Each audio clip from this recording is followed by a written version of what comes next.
All right, here we are. We are ready for some more of this case. So we were in the middle of a testimony.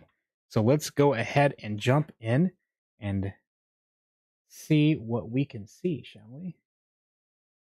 There we go.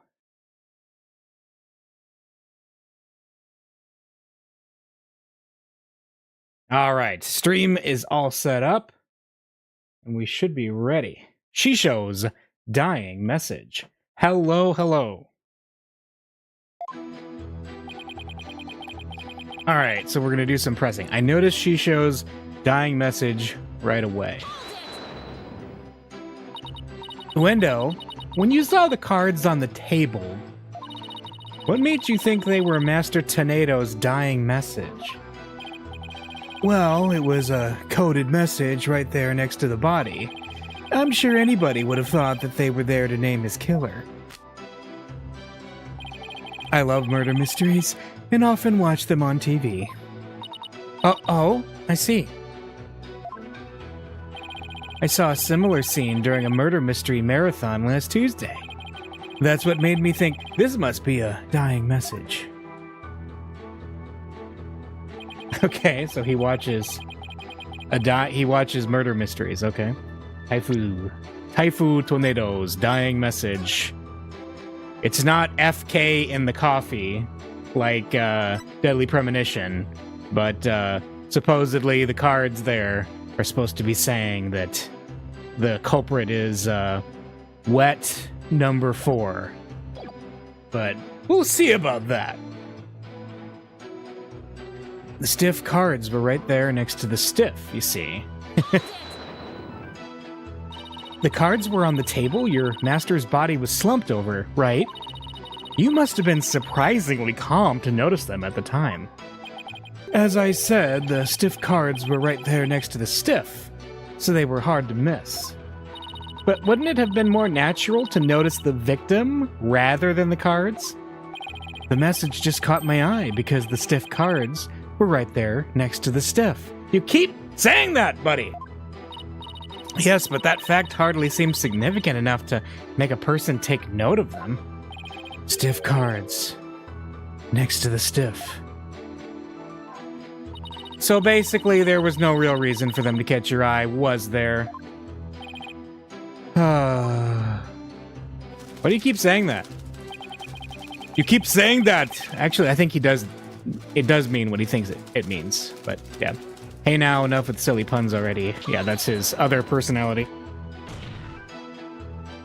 That's right. I need you to give your testimony, not perform a scene. Please remember you're on the witness stand, not the stage.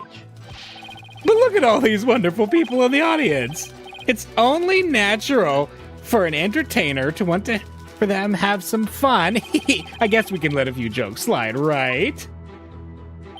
Ah, the inevitable bleeding of your work into other areas of life. I know how that is. I find myself being unwittingly judgmental in my personal life, too. Right. That's exactly what I'm talking about. Well done, Your Honor. Guess you can't judge a judge by his cover. Ho, ho, ho! I advise the defense not to be so critical of the witness. Yes, Your Honor. Much obliged. Yeah. That personality's got to go. Anyway, I got the meaning right away. I knew it must have been talking about Bucky. Must you, though? Like, that's the weird thing to me. Is, like, why are you going straight to this? It's just very suspicious to me, this whole thing about Bucky being the reason for all this. But, we'll just keep going. Where's Simon? Simon teleported behind our desk. He is right there next to us right now. I got the meaning right away. I knew it must have been talking about Bucky. Okay, let's push. Press. The cards do spell out wet number 4, which could be interpreted as wet noodle number 4, I guess. I suppose you took this to mean Bucky wet. There's only one wet noodle around here, and you've seen that giant 4 on his back. It's the only interpretation that makes sense. Yeah, I guess so. But wait a minute. Oh, what is it? What if there's another wet noodle in the area?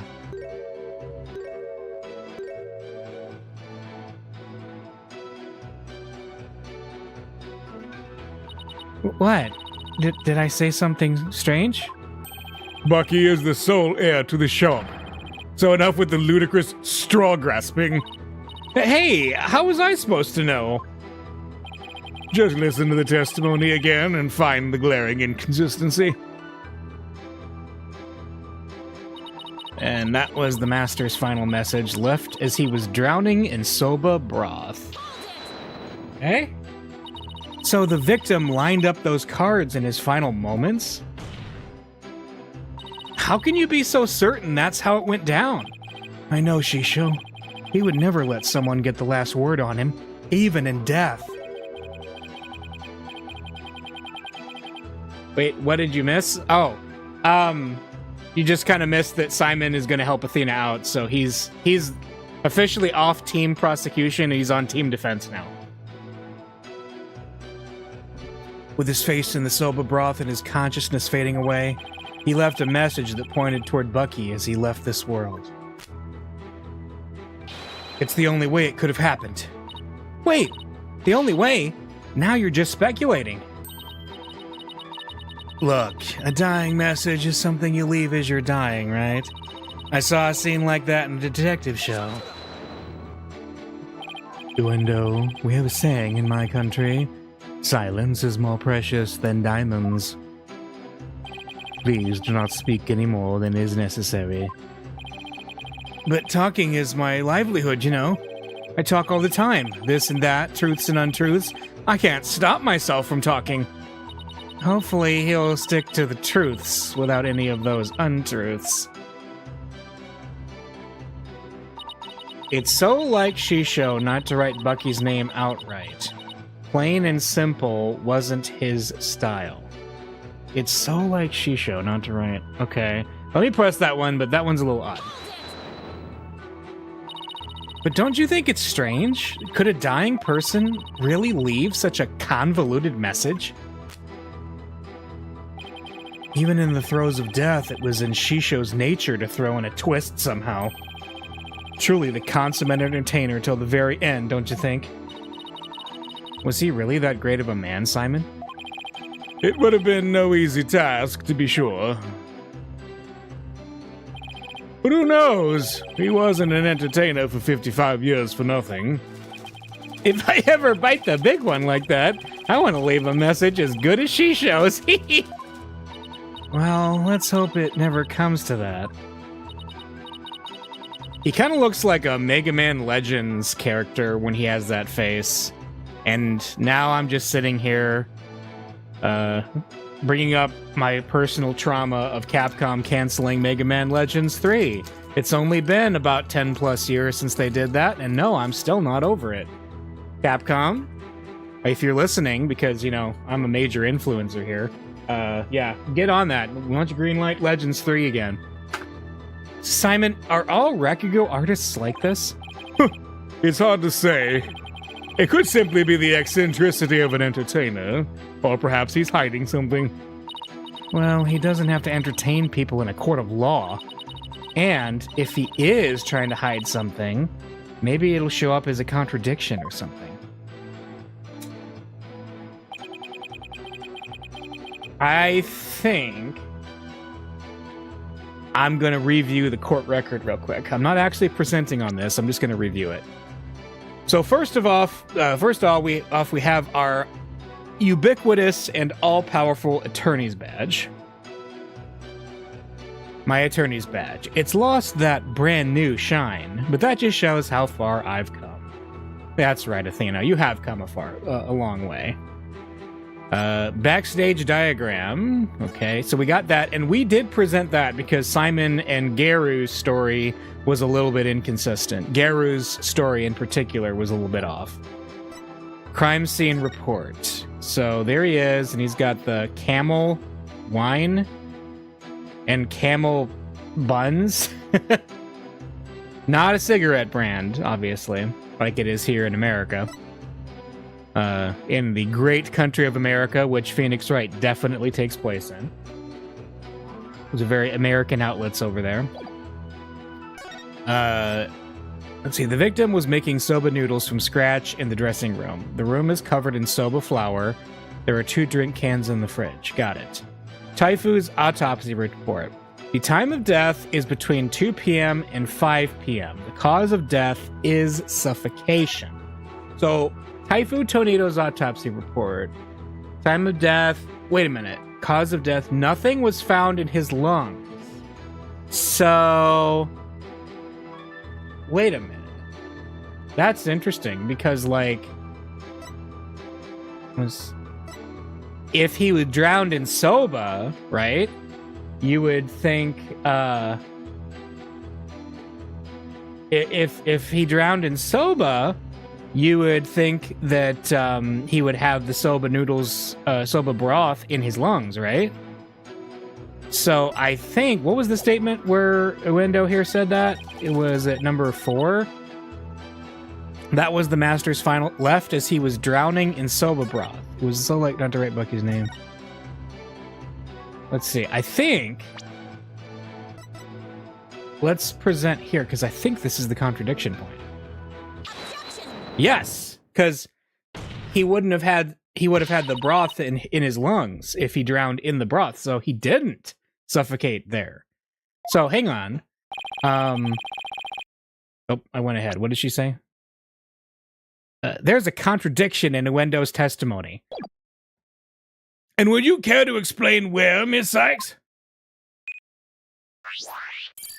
Hey, it's Widget. Certainly, Your Honor. According to the autopsy report, nothing unusual was found in the victim's lungs. Ah, yes, it does say that, doesn't it? If he had drowned in a bowl of soba, then there should have been soba broth in his lungs. But since there wasn't any, it means the victim was suffocated with something other than soba broth. Oh. What? This is the contradiction you noticed, isn't it, Simon? Not bad. Not bad at all. I guess I showed you. But if drowning in the soba broth wasn't the cause of death, then when was the victim's face thrust into that bowl? Taifu Tornado's face was thrust into the bowl. So you say it could have been someone else than Bucky Wet? Yeah, for sure. I think it's got to be somebody else because he's our client, and the client is never the murderer except for that one time where they were. So Tornado's face was thrust into the bowl after the murder, because if he didn't have anything in the lungs, it had to have been after the murder. Because no soba broth was discovered in the victim's lungs, his head must have been placed into the bowl after he was killed. And that's when the soba broth must have been spilled onto the Karuta cards. In other words, the victim could not have lined the cards up as he was drowning. I see. So it was done after he was already dead. But why would the culprit do such a thing? I'm afraid I don't know yet. Oh, you got a thought, Butterfly Boy? You boast of psychological expertise, yet you cannot determine such a simple motive. My sides are liable to split at the absurdity.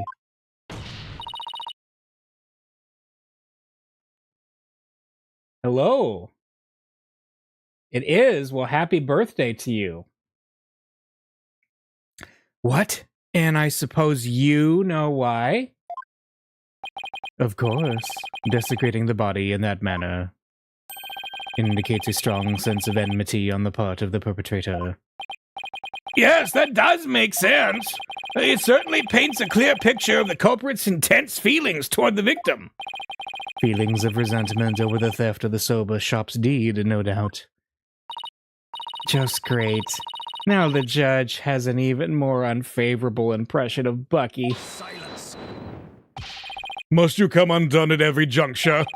If the culprit had time enough to set up Master Tornado's body, do you think they would have honestly failed to notice the dying message? Good point. The cards were right in front of his body, after all. Rationally speaking, there's no way the culprit could have missed that, huh?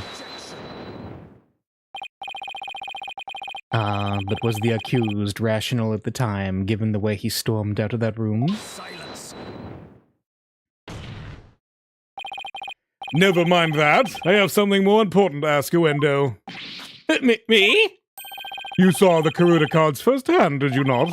Would you care to tell us about them in a bit more detail? Those tiny crime scene photos show us precious little of what I wish to know. Well, those cards are from Shisho Special Soba Scenes of Tokyo Past set.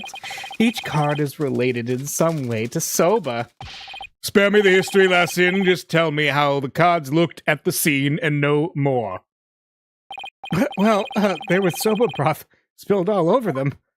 That's not much help, I'm afraid. Prosecutor Sadmati, do you have a photo that shows the cards more clearly? I do. Please accept this meager offering, Your Honor.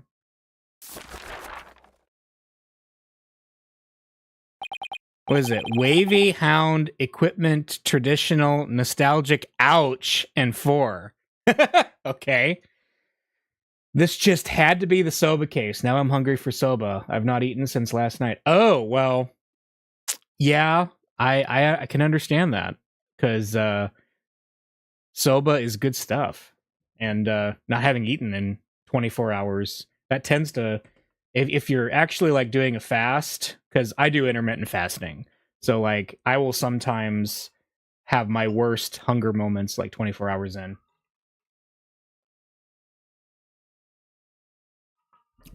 Oh my, what delightful looking cards. Well, well. Tearing prosecutor Sad Monk's conclusive evidence apart should be a breeze with this. Huh? Don't tell me you haven't noticed. You are correct. The Karuta cards, I do believe, were rearranged. Don't be silly. Of course I have. Not noticed anything, but I can't exactly say that now, can I? Karuta cards added to the court record. Okay. Miss Sykes, do you really see a problem with the prosecution's claim about these cards? Well, go on then. All right. It's do or die. All I have to do is study the picture, and these cards are a kind of riddle. Yes, they're a riddle. Yes. They contain a contradiction. They were rearranged. I believe number 1 at the top is correct. They were rearranged. Not fasting, just work nights, and I've been busy editing a fan comic and streaming AA. Oh, okay, attorney investigate. Yeah, I'm gonna get to that someday here, because I love investigations too. I played it when it was still a fan translation like 9 years ago now, and I loved it. So I can't wait to get to where I can get to that point. All right, we're rearranged. These cards were rearranged. But how can you tell?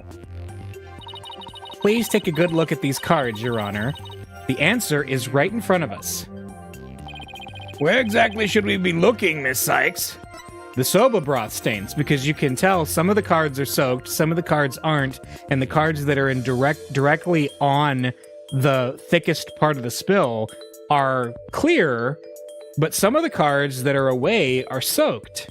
So obviously something changed. The soba broth stains. Please focus your attention on the soba broth stains on these cards. The outline of these stains don't match up with the larger stain on the table. Oh, would you look at that? You're absolutely right. And? Please recall that the soba broth was spilled and got on the cards after the murder, when the victim's face was placed in the bowl. Yes, go on. By the stains, we can see that the culprit deliberately rearranged the cards after that. In other words, this message was altered in order to pin the crime on my client. What? Then, if we put the cards back in their original positions... we can restore the evidence and see who the cards were really pointing toward. That's true. Good. Then what are we waiting for? Let's do this. All I have to do is rearrange the cards so that the stains match up.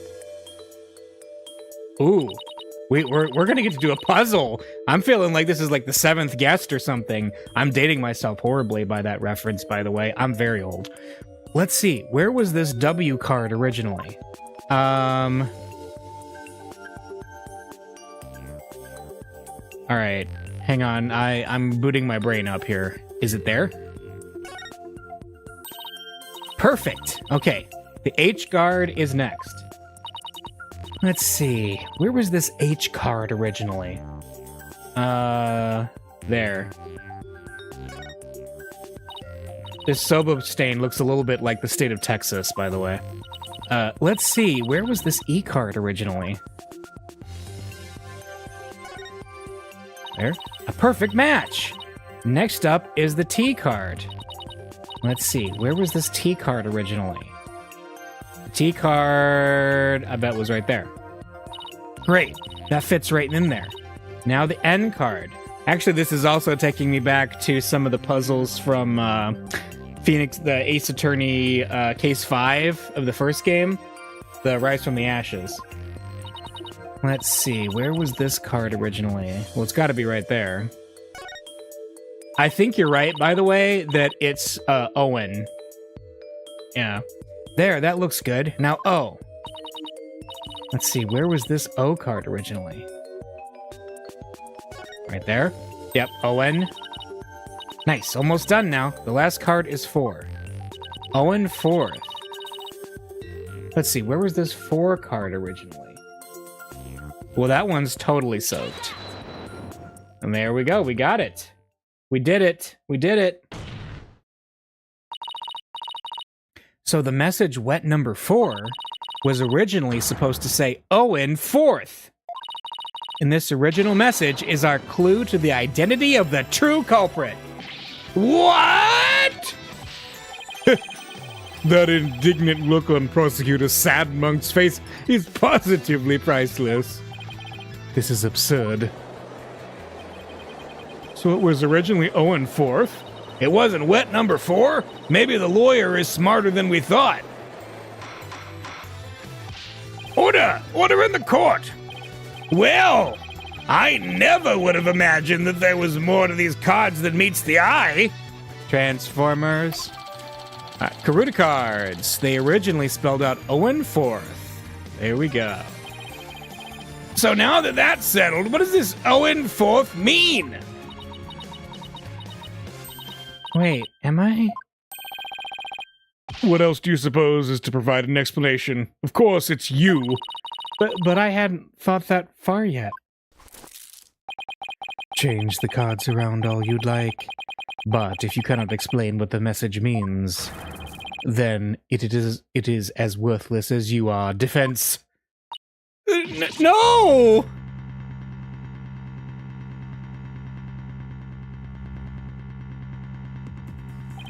And so the spring chick that fancies itself a graceful swan is brought back down to earth. I have to do something, but what? Still your thoughts for a second. There's a perfectly good witness to question over there. Oh, right, that's a good idea. Come on, Athena. Get a hold of yourself. The window. Does the phrase Owen 4th mean anything to you? No. There's no one named Owen in the Tornado family, or our circle of friends. Go ahead. Ask anything you'd like. You can't be serious. Having rummaged through your empty mind, I see you have, as expected, turned up nothing. Silence.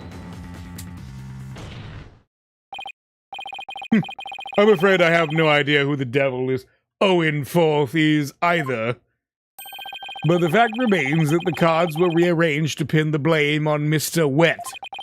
That in itself proves that the defendant isn't the real culprit. Prosecutor Blackwell is right. Besides, the important question here is not who does the message point to, but rather, who will rearrange the cards? Why didn't you point that out earlier if you already knew? Sorry.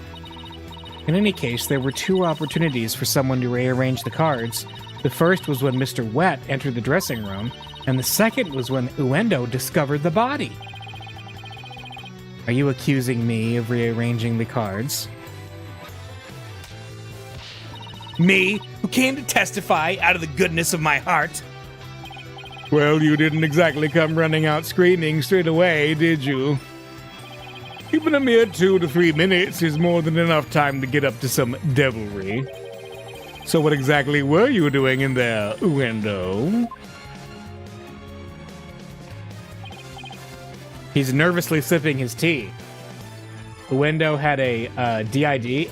Oh, really? That could be interesting.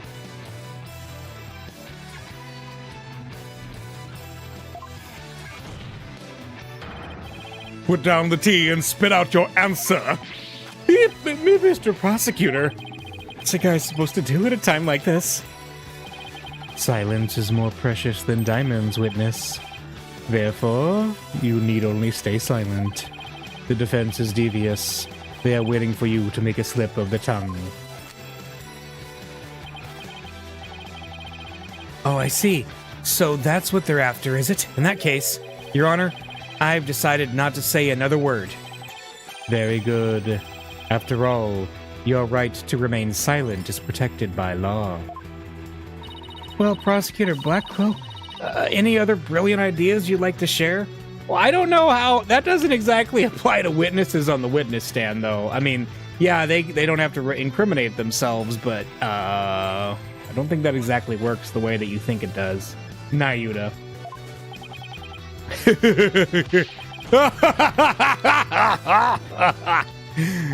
Did you hear that, Saxdono? A Rakugo artist who's afraid to speak? Who's ever heard of such a thing? Are you trying to taunt him into talking? Such a petty trick will never work. That's right. I'm not gonna fall for it. I'm only asking to hear your story. Besides, is it not your job to tell your tales if there is an audience to listen? Even so, I have the right to refuse to answer. The more you keep quiet, the more we want you to talk. That's simply human nature. Isn't that right, people of the gallery?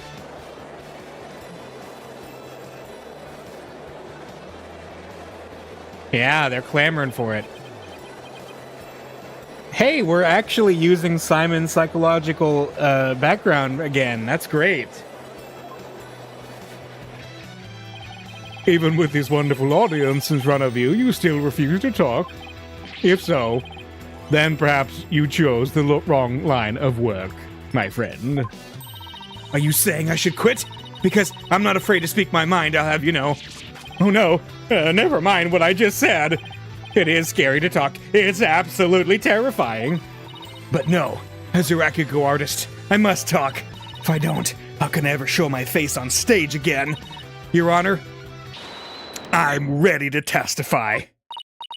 He did it. He managed to convince Uendo with his power of suggestion technique.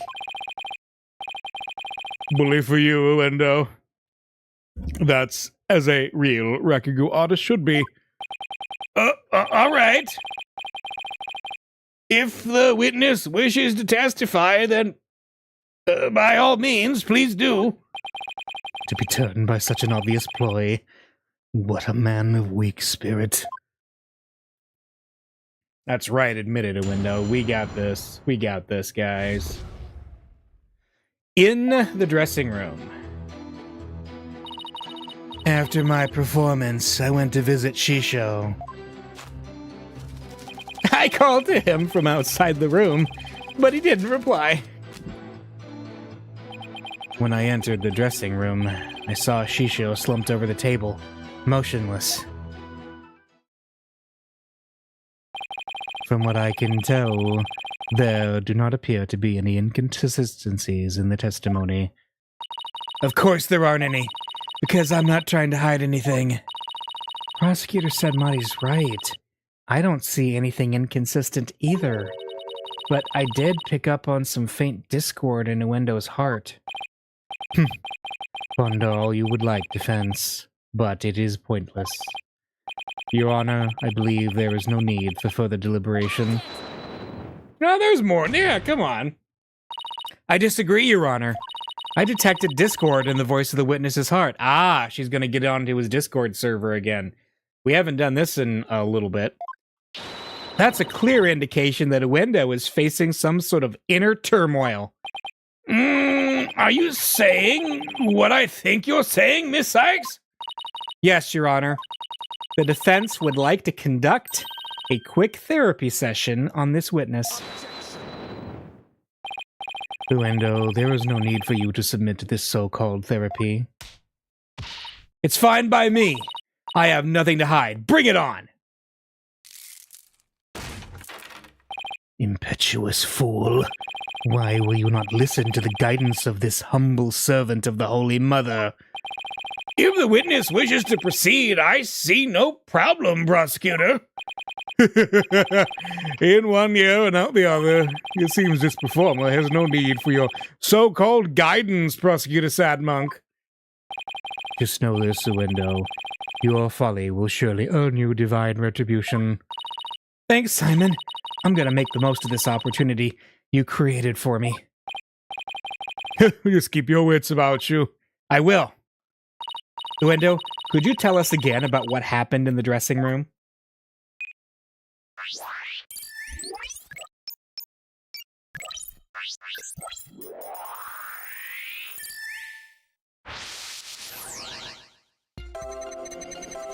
Alright, after my performance, I went to visit Shisho, so he's happy. Okay, that tracks, I guess? I called to him from outside the room. He's still happy. But he didn't reply. He's still happy.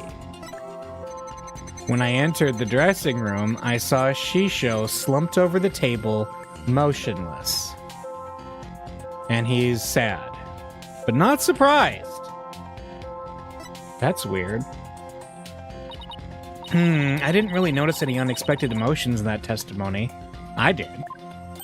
But it isn't always a question of the presence of an emotional response, but the absence.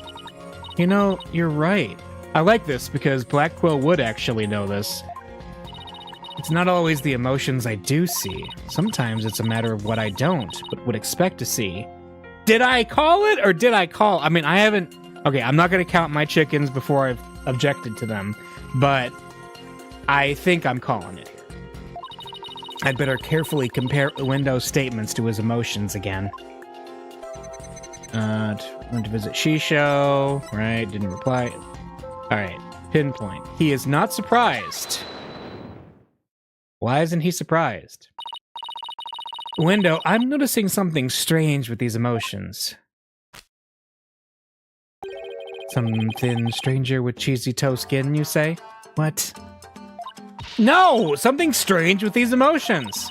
How could you have heard some thin stranger with cheesy toe skin? I don't know. Maybe it's me who's got some cheese in my ears. Why is he lower? What's going on? Did he will the floor to open up and swallow his cushions out of shame for that bad joke? The point I'm trying to make is that I noticed something unexpected in your emotions. Now stop hiding and come out where we can see you. Bailiff, please bring the witness a few replacement cushions. Where did they go? That's too many. So what was this unexpected thing you noticed? This is so stupid. Oh, come on. His honor said a few cushions, not a few dozen. Well, now that we've all had a good laugh, please continue, Miss Sykes. Who's laughing? Focus, Athena. Don't let yourself get rattled.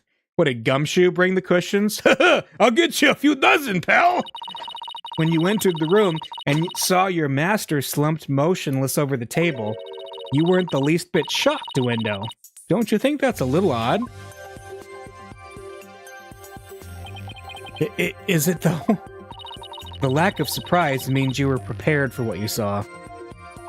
And I think I know why. The reason Uendo wasn't shaken when he saw his master's dead body is he knew about his death. That's the only thing. He has an entertainer's guts. No, he's actually the Phantom from the last game, and he doesn't have any emotion. No, I'm kidding. I'm kidding. Yeah, no, he knew about his master's death. That's got to be the one. Uendo, I think maybe the reason you weren't shaken was because you already knew you would find your master dead. R.I.P. Fulbright, by the way. He was so good. I really enjoyed him. No.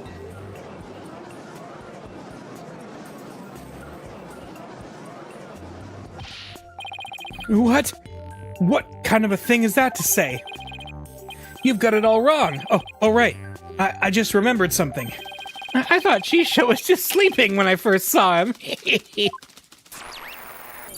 Doubt? You thought he was sleeping? It sounds plausible, but what made you think he was asleep? Well, he had his head and arms up on the table as if he were taking a nap. Oh, and one other thing. There was that note, too. A note? What note? He must be talking about this. Resting, do not disturb.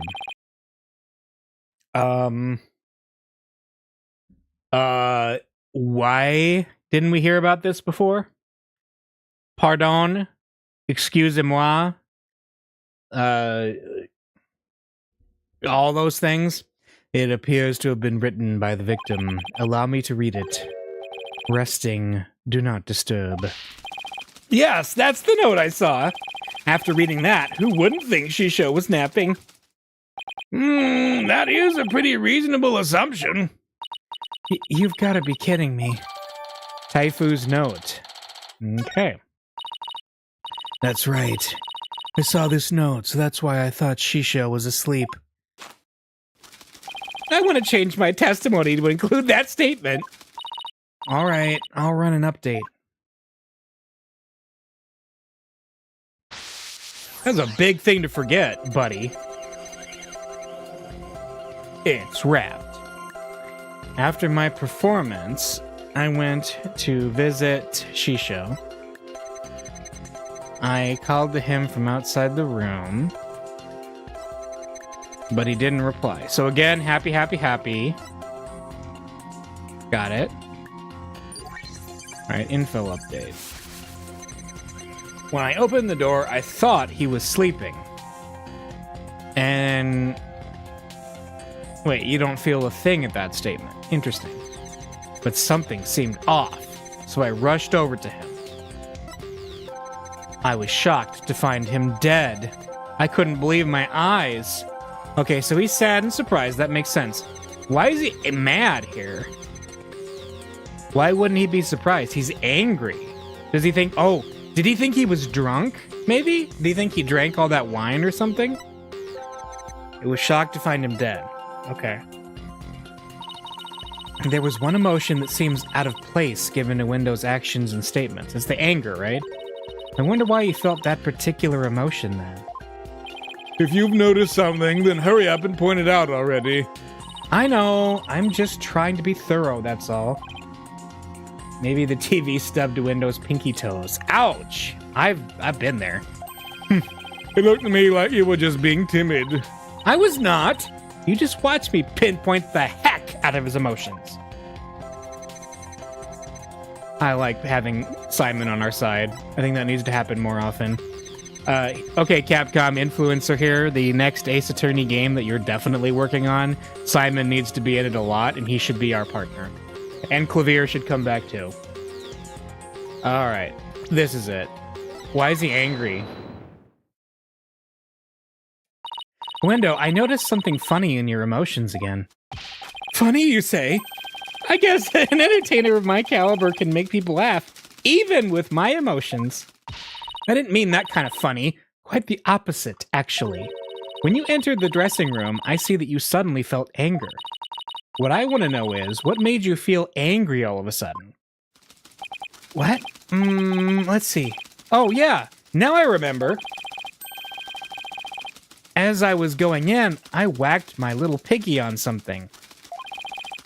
I was annoyed at my own clumsiness. Oh, you were right.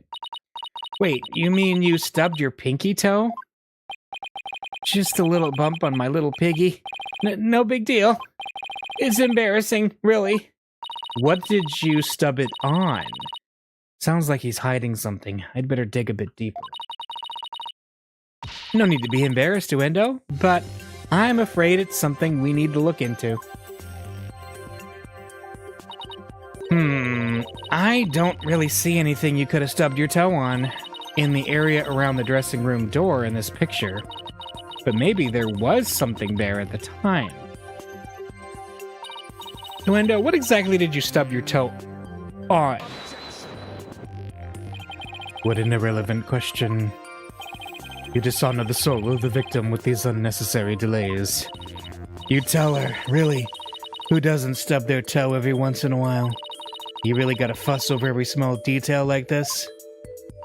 Well, the thing is... even the most subtle of fluctuations in a person's psyche can clue us into the truth. That's why it's important to get to the bottom of this question. Plus, if I back down now, who knows what new insult Simon will hurl my way. Is there really no trace left of what Uendo stubbed his toe on by the door? What in the world might have been there then, but is not there now? Let's see. What?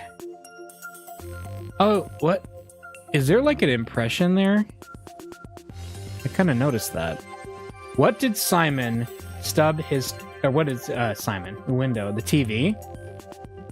Oh, the TV's unplugged, isn't it? That's interesting. It's unplugged. Yeah. You think it's the TV? Well, we'll give it a shot. Why not? Hey. Please take a good look at this photo of the crime scene. Do you see it? This long track that goes from the door all the way across the room? Now that you mention it, I do see traces of something getting dragged. And the drag mark ends... there, at the TV. This implies that the TV was originally by the door. There you go, you were correct. I'm convinced that this TV is the object the witness stubbed his toe on. Well, Uendo, how about it? Yes, you're right. It was the TV. All right, we're down to 10% noise level. Nice. There, the noise level dropped again. Yes, I stubbed my pinky toe on the TV. But what of it? Why is this so important to you? So the noise went down, but it hasn't completely disappeared yet. Which means he's still hiding something. Okay, then let's try this tactic instead. Uendo, why was the TV moved there? Shisho must have moved it so he could watch my routine. But what a place to put it. Right in the middle of the doorway like that. I didn't want to bump into it again, so I put it back where it belonged. Performances on stage can be viewed in the dressing room using that TV. That's right! It's a closed-circuit monitor that shows the stage. Interesting. Alright. I see. Now what? I can't find anything else out of place. And I still haven't gotten the noise level down to 0 yet. Simon, I'm still getting noise here, but I don't see anything else fishy. This is precisely why amateurs are such a bother. Sorry. I'm in no mood to play nursemaid here, but if that's what it takes to save the soba shop...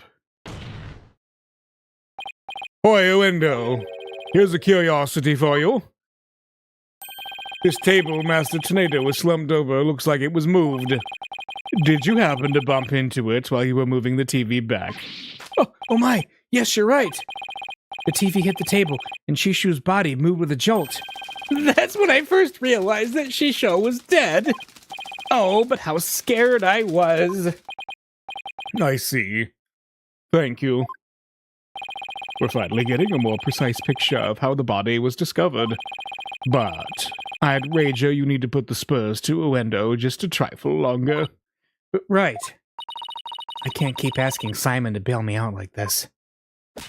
It's time for me to regain my footing and really stand on my own. Uendo, what you said just now about discovering your master's death, could you please describe all of that again for the court in detail? All right. But before you do, let me just plug in the latest information.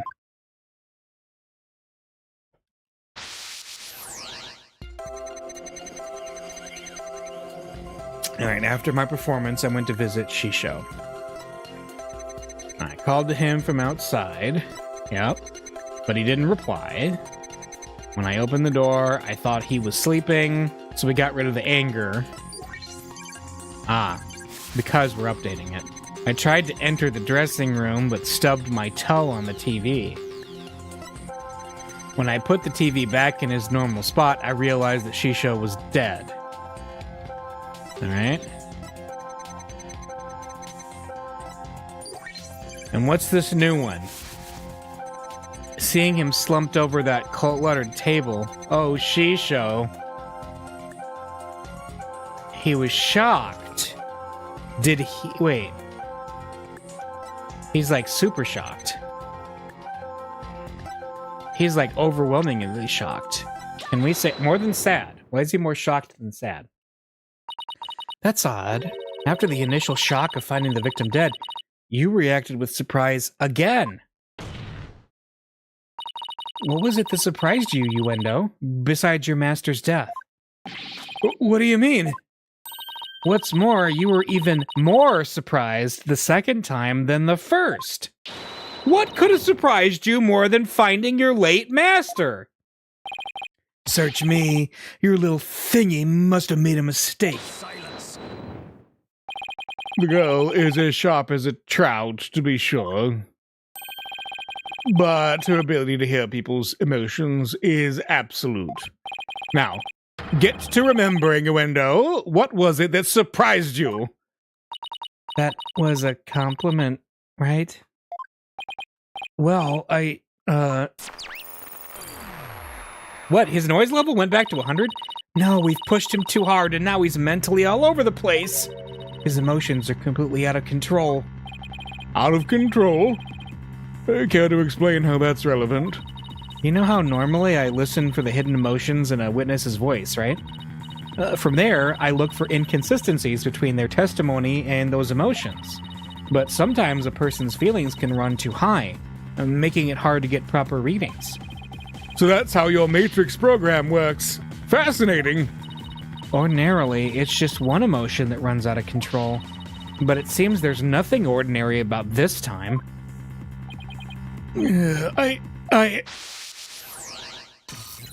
Oh boy. After my performance, I went to visit Shisho. I called to him from outside the room, but he didn't reply. When I opened the door, I thought he was sleeping. I tried to enter the dressing room, but stubbed my toe on the TV. When I put the TV back in its normal spot, I realized that Shisho was dead. Seeing him slumped over that cluttered table. Oh, Shisho. Okay? We had like one prevailing emotion. I knew it! Who's got your knickers all in a bunch now? Uendo has multiple emotions running out of control at the same time. I've never seen anything like this, ever. So how does one bring a situation like this back under control? I'll have to find the root cause of this tangled mess before I can treat him. If I can identify what is causing this emotional rampage, then I can probe to dive in further.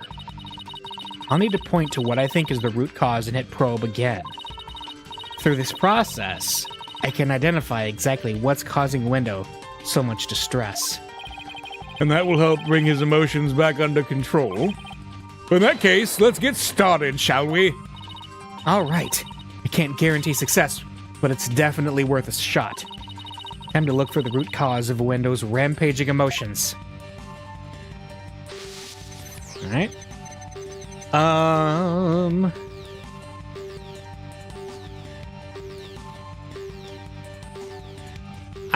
So my initial thought here is that it's let's see, after my performance. So here's my thought, right? My theory. He only went out of control when he introduced the last statement. So I'm thinking it's something in the last statement. So I'm just gonna go to the last statement. Seeing him slumped over the cluttered table. Oh, she-show. All right. So something here is the problem. Oh, and what's bothering him? I think because his hands are on the cards. I think it's the cards. I think the fact that we introduced him, because I noticed that before, he had his hands on the cards. Like, something about the cards freaked him out. So I think the card is the problem. Let's see. I get it now. The cards were the root of it all. Don't try to deny it. You can't hide your feelings from me. The dying message that was left at the scene of the crime is what was causing your distress. So Owen Forth. Wait, is his real name Owen? I'm wondering. Like, is he implicated here? Uendo Tornado, right? But I wonder if his name actually is. Anyway. And if the dying message was the cause of all those feelings, then that mess means the phrase Owen Forth must mean something to you. His cushions are gone.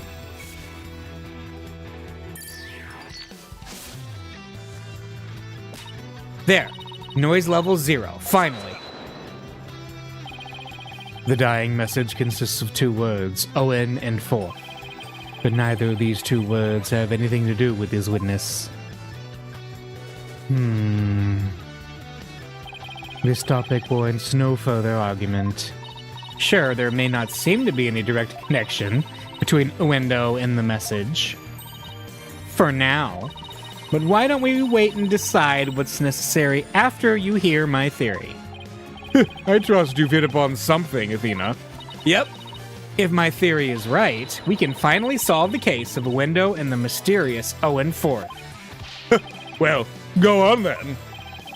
I can already tell this promises to be interesting. Now, please share your theory with the court, Miss Ice. There was something puzzling to me about Uendo's out-of-control emotions just now. Namely, that there were 3 distinct reactions present. I had never seen that before, and I wondered how it could be possible. Is there a conclusion to this meandering musing of yours? Hold your horses, I'm getting there. So, could a person flip between 3 distinct emotions of such intensity like a switch? In the end, I concluded that it just wasn't possible. So that's it, is it? A bit unconventional, but I'll grant that it's possible within the realm of psychology. Within the realm of psychology? I'm afraid you'll have to explain it for the old man up here on the bench.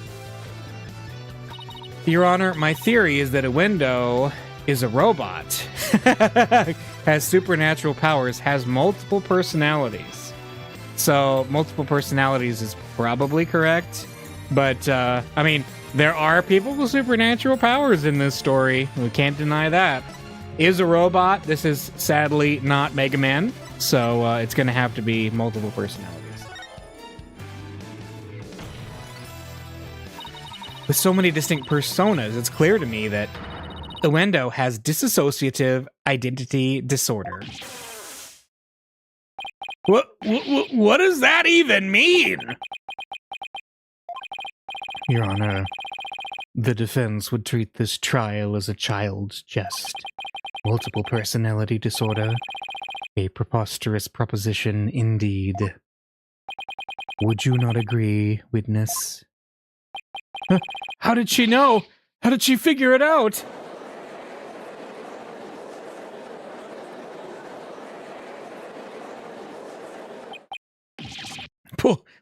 Kunka! I can't believe it! I did it! I did it, Simon! I've read papers on it before, but to think I'd see a case of it for myself. Blimey. Rakugo artists tell stories as different characters, but as different personalities. Hey, you, lawyer girl! You got a problem with us, huh? No problem at all.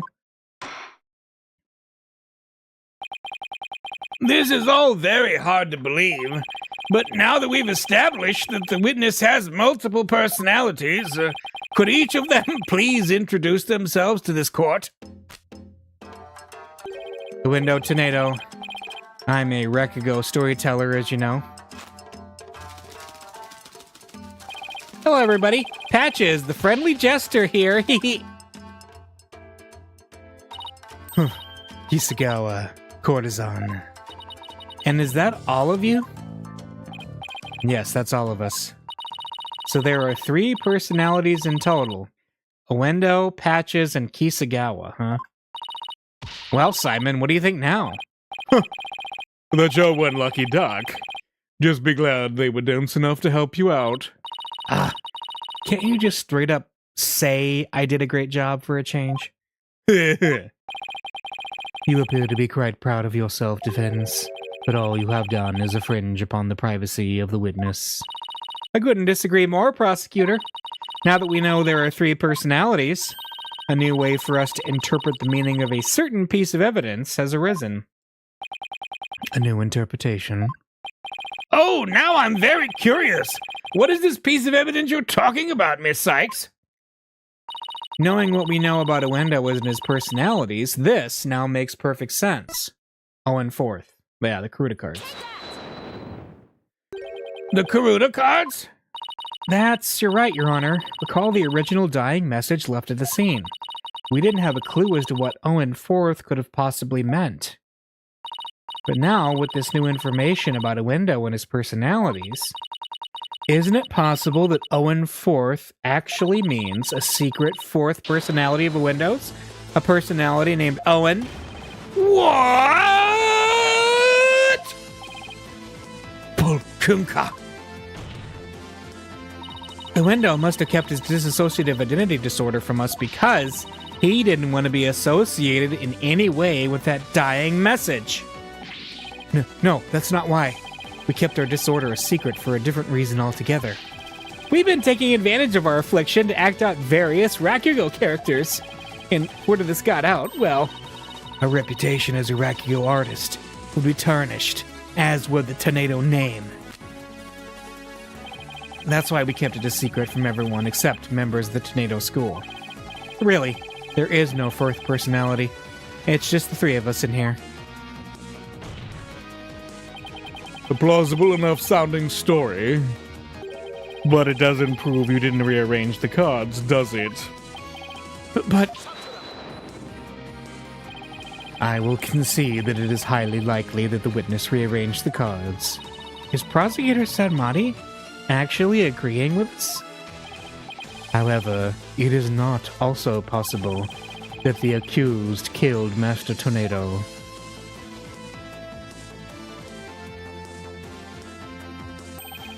And then left that message in order to frame the witness.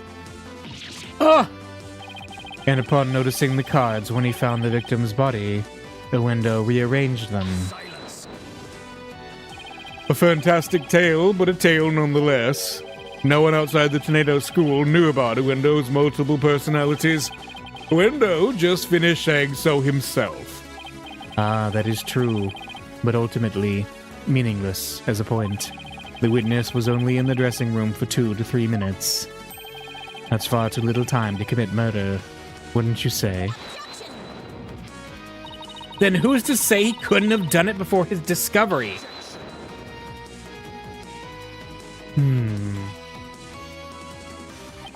That spring chick memory of yours. Have you already forgotten Prosecutor Blackville's testimony? Simon's testimony? Oh. Geru escorted me to the dressing room, but we heard the sound of Rakugo being performed from within, thinking the master was rehearsing. Oh, he was listening. He was watching it on TV. Yeah.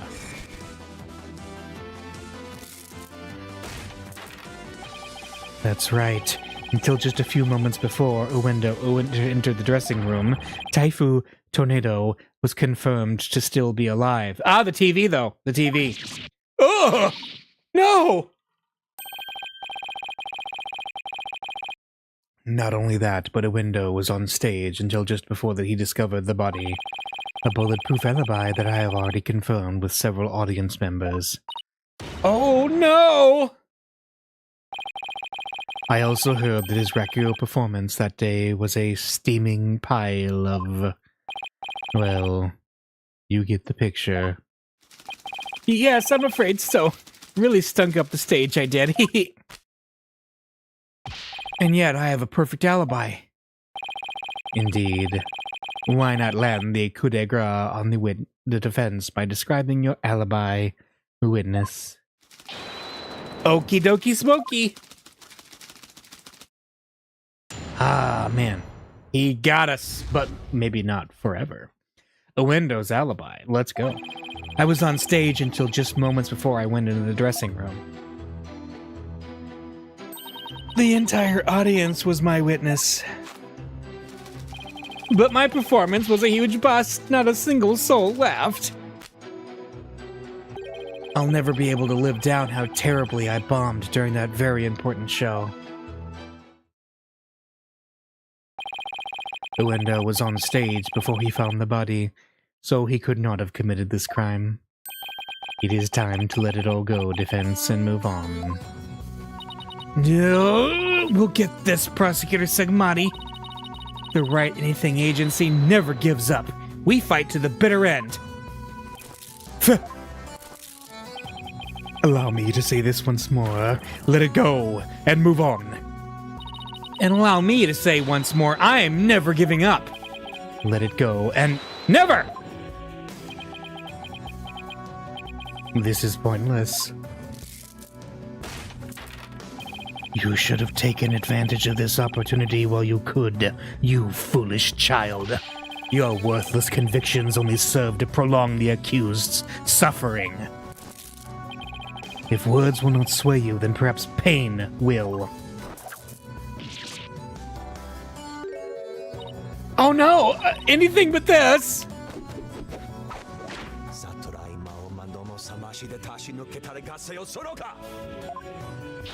Huh. Yeah! What's the big idea, Prosecutor Sudmani? That was but a small dose of punishment for your misguided convictions. Are you now a bit more inclined to give up as instructed? As if! In that case, you must require another dose. Hey! Not bloody likely. Oh, I don't give two flips about your beliefs, but if Sykes Donor were to submit to you here, I won't be able to eat good soba anymore. That's right. For Mr. Wet's future and Prosecutor Blackwell's stomach, I will never give up. You will rue those words, defense. Of that, I can assure you.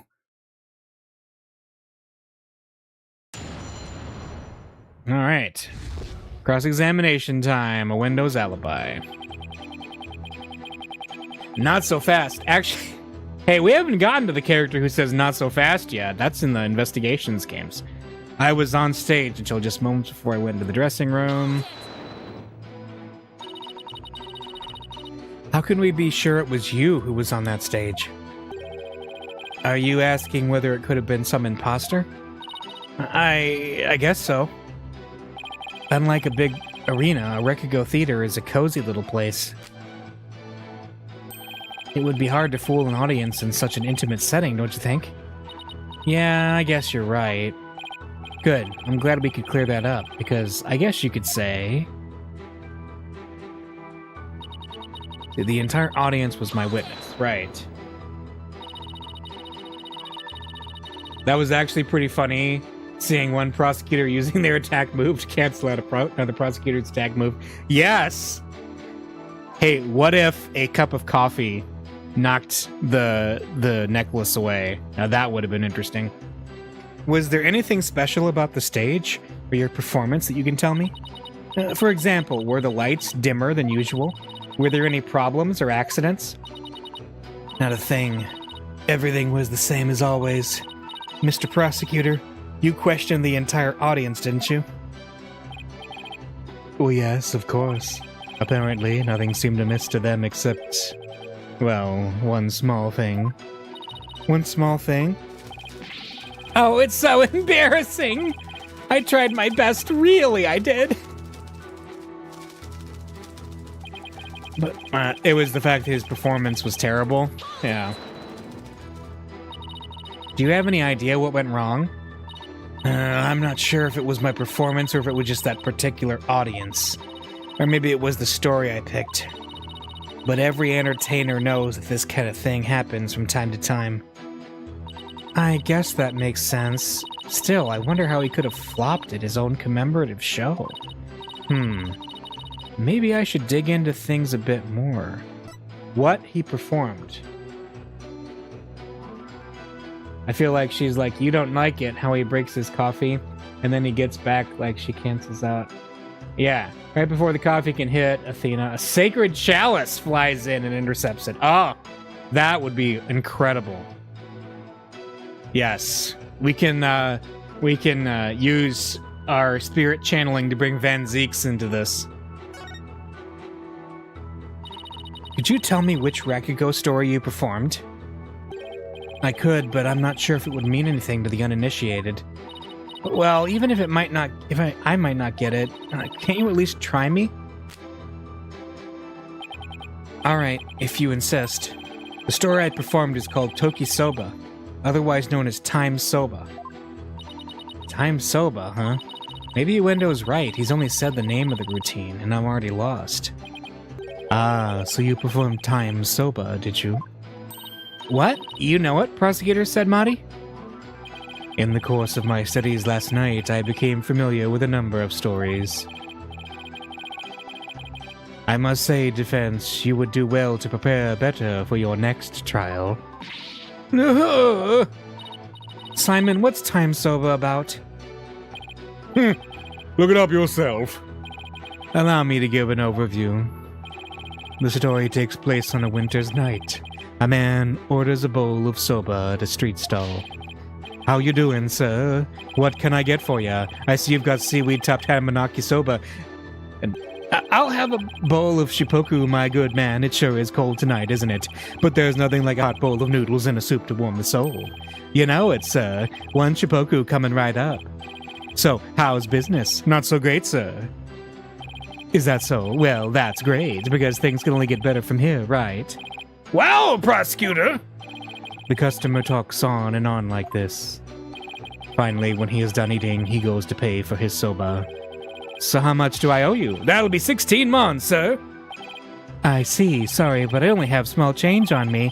I'll count the coins into your palm, so could you hold your hand out for me? 1, 2, 3, 4, 5, 6, 7, 8. Hey, what time is it?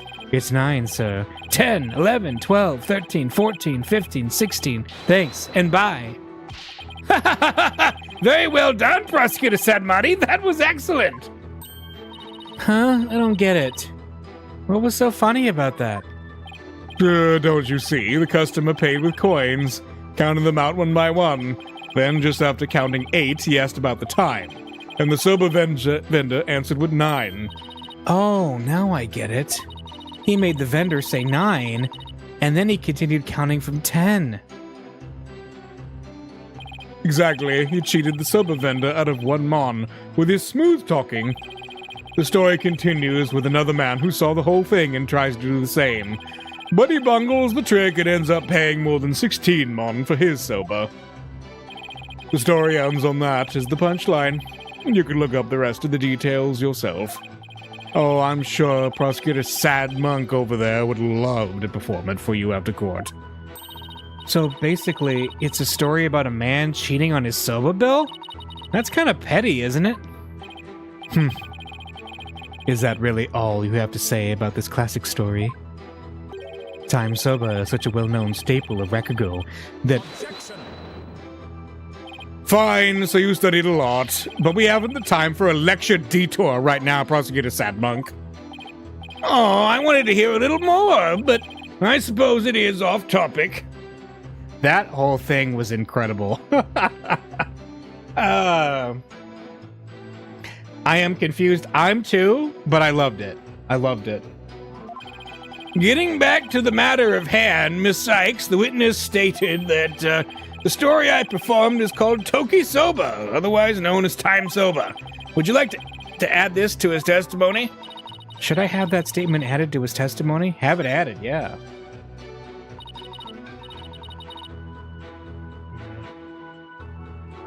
Yes, Your Honor. I'd like to have it added. Very well. So what is his new statement? The story performed is called Toki Soba, otherwise known as Time Soba. Okay.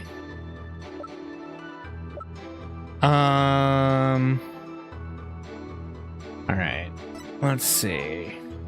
Do we have... So we added a statement. Is there anything that we have... Well, what's this? The invitation? So Simon got received from Master Tornado to the show commemorating Windows name succession. Wait. Inside the envelope was a ticket to the show and a letter from the victim. The letter contained a simple greeting and a rundown of the show's program. Geru was to perform her balloon act. Got it. Then Uendo was to do his Soba Glutton routine. And finally, Master Tornado was to perform his Time Soba routine. Oh, interesting. Interesting. Interesting. Interesting. So... Uendo was not supposed to do Time Soba. He was supposed to do Soba Glutton. And what did Simon... Did he say... That's just about the victim's body upon discovering the room after Bucky left. Before Bucky came to the theater, Gary was outside. Yeah. So that's not related to this. I think this is it.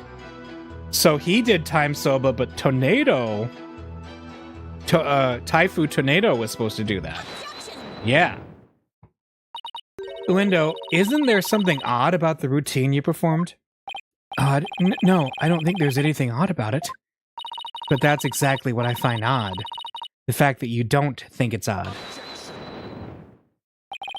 We are discussing the witness's alibi at the moment, defense.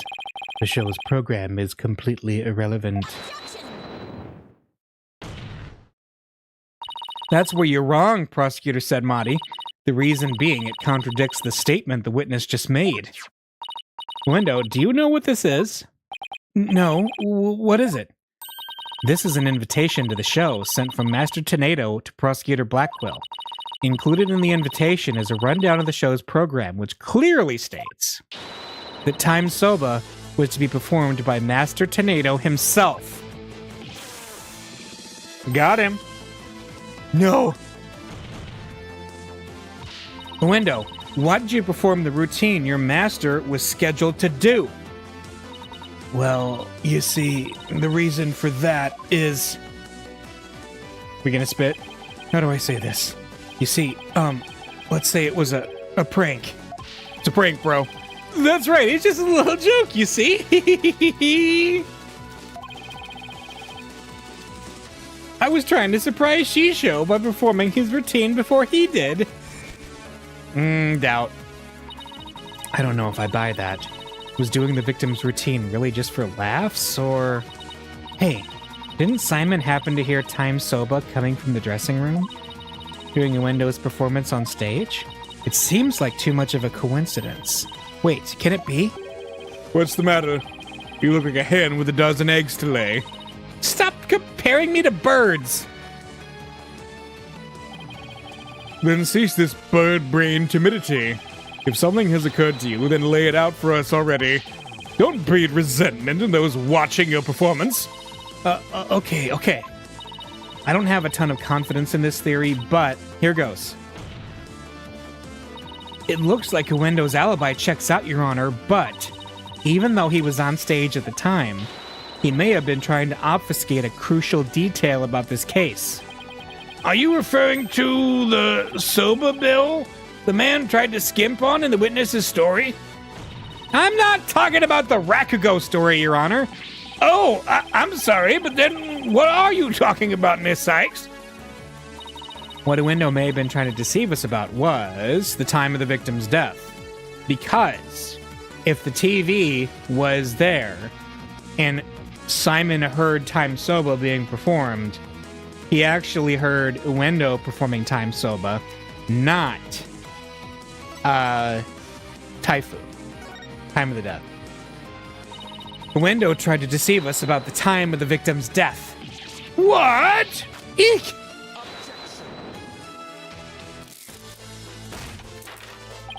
What gibberish? Prosecutor Blackquill even testified to the time of the victim's death. I know, but he only testified that way because he and Geru had been completely taken in. You mean by the Soba Bill thing? Would you please forget about the story for a second, Your Honor? I was deceived. Pray tell, how did Uendo manage to deceive two people while he was performing on stage? That's easy. All he had to do was use a certain prop in the dressing room. Oh, and what might that be? The prop Uendo used was the TV. This TV was used to view what was happening on the stage. Prosecutor Blackquill, when you came to the dressing room, what was Uendo doing? He was performing Time Soba. Blast! Could it be? Yes, it could, and it was. What you and Geru heard was not Master Tornado practicing his routine. It was Uendo's performance as heard through this TV monitor's speakers. What? With the TV just inside the inner door of the dressing room, it could easily be heard from the hallway outside. And because we know that Master Tornado was scheduled to perform Time Soba, we were easily manipulated into thinking he was still alive at the time, rehearsing. Yes, your knowledge of the day's program is why the two of you could be fooled this way. Simon, did the voice you hear belong to Master Tornado? With the doors in the way, I couldn't tell exactly who the voice belonged to. But because I heard Time Soba, I just assumed it was Master Tornado. I can't believe I was taken in by such a simple mind game. All of that is mere conjecture. Where is your proof, defense? Uendo moved the TV back when he discovered the body. After all, he couldn't very well leave it by the door, because then someone might figure out the trick he'd been playing. Ugh. And there's one more thing about Uendo's actions that's suspicious. And that is? The fact that he flopped so badly on such an important occasion. What's so suspicious about that? Even pros slip up once in a while, you know. But I believe that this time it was intentional. Because Uendo knew it'd be strange to hear laughter coming from the dressing room. Oh my! Yipes. It's all just a bit too perfect to be sheer coincidence. Plus, if the voice Prosecutor Blackquill and Geru heard was due to Uendo's scheming, then the victim's time of death could have been earlier than 4 p.m. In other words, Uendo could have killed Master Tornado himself! We've got you by the stones now, Uendo, so you'd better confess everything.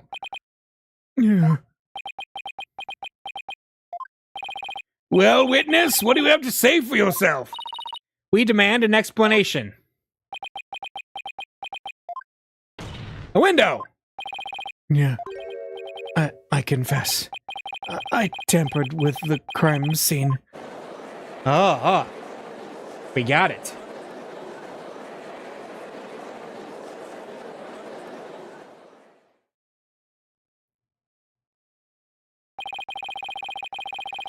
Is it the defense's claim that Uendo Tornado is the true murderer in this case? If he tampered with the crime scene, then we have to at least consider him a suspect. Now wait just 1 minute. Yes, I admit to messing with the dressing room, but I didn't kill Shisho. Then why did you tamper with the crime scene?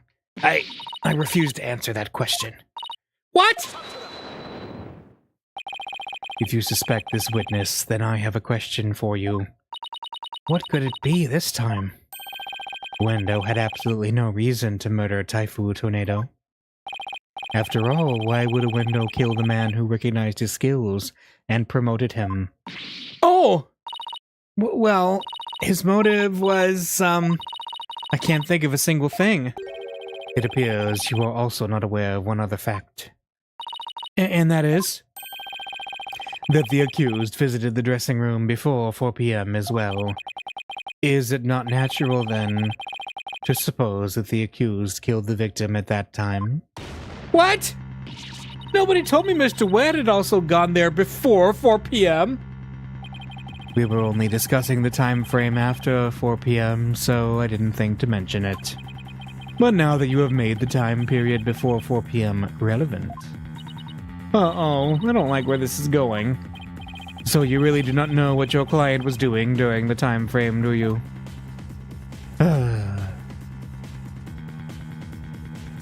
Well, it was all very sudden, and, why did you wait until the very last second to contact me, Simon? Don't you give me that look! And just so you know, Bucky never told me he'd visited the master before 4 p.m. either. This sort of thing is exactly why that prosecutor keeps calling us unprepared. The defense will stop squabbling this instant! Sorry, Your Honor. Prosecutor Sadmadi, please continue. Thank you, Your Honor. Defense, you know of the soba-making implements in the dressing room, correct? Is he talking about the equipment for making soba noodles? You speak of the large bowl that is used to mix buckwheat flour and water. The long rolling pin and the special knife that is used to cut the dough into noodles. Precisely. These tools all come from the same accused soba shop. You mean they didn't belong to Master Tornado? Mr. Wet had visited the dressing room to give the victim a soba-making lesson, and that visit was before 4 p.m. I'm afraid that after the accused kneaded the dough and made those noodles,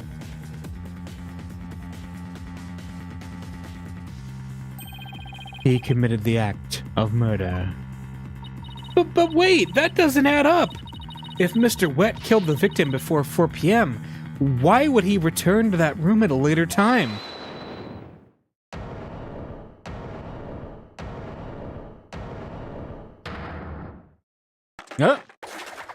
Skateboard. Wet soba! You're kit and caboodle when it comes to noodles. Chilled soba, $6.80. With a skateboard? Oh my! Hiya, Miss Chickadee. Hey, Simon. The reason I went back is because Master Tornado ordered uncooked noodles. Oh. Mr. Wet.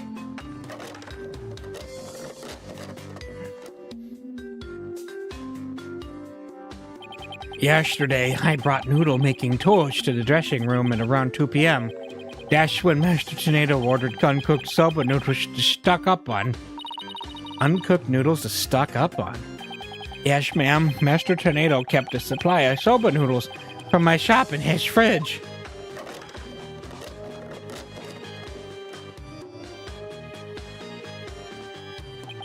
He only had one serving left, so I went back to my shop to get some more. One serving of noodles in the fridge, but I thought the fridge was practically empty. Anyway, the whereabouts of the missing noodles isn't all that important now. You ran into me and Garu when you came back to deliver the uncooked soba, correct? That's right, Simon.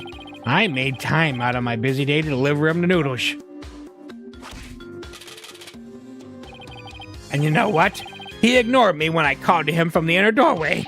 He just kept mumbling Rakugo lines for ages, so I got mad and went back to my soba shop. Ah, so that's why you got mad. If what he's saying is true, then there's no way he could be the murderer. I swear I'm telling the truth, Miss Chica. Bailiff, quick, get this man to the infirmary! Well, I dare say he's quite the handful. Your Honor, please accept the statements Mr. Wet made just now into evidence. I believe the accused's statement about going to the room at around 2 p.m. is true, for it falls within the victim's estimated time of death. That opens up the possibility that the crime was committed between 2 and 4 p.m. That's some critical information. Yes, Your Honor. But other than that one point, Mr. Wet's statements are dubious and without proof. But they are the words of the defendant himself. Simon backed me up here. He has a point. If I were the prosecutor, I wouldn't accept them either. Well, I understand the defense's feelings on the matter. This court is unable to accept anything other than the time the defendant made his visit. Now what do I do? I trust you have no further objections, defense.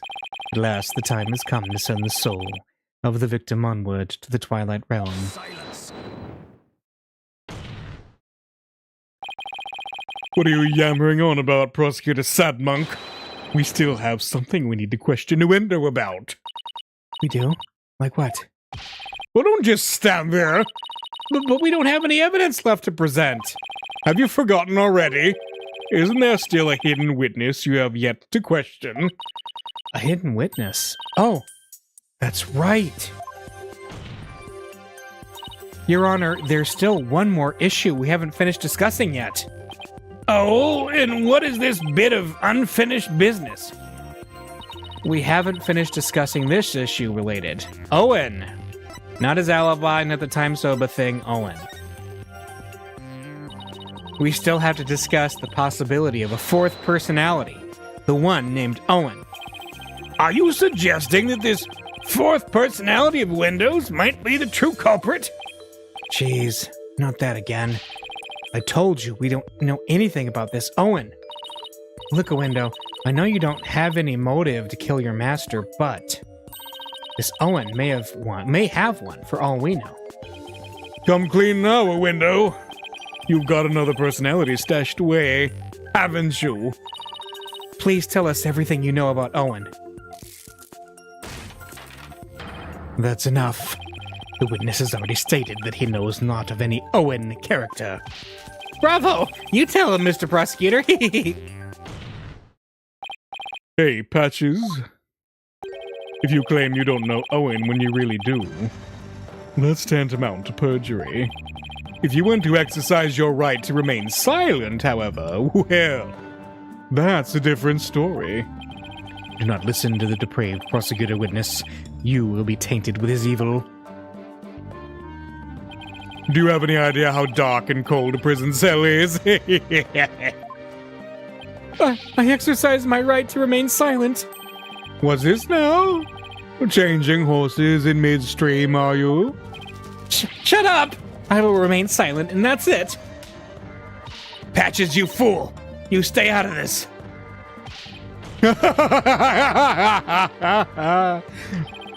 Patches is not the brightest bulb in that box you call a noggin, is he?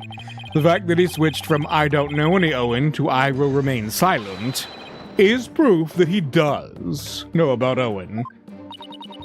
There it is again. Simon's formidable psychological manipulation tactic. I'm sure glad he's on my side today.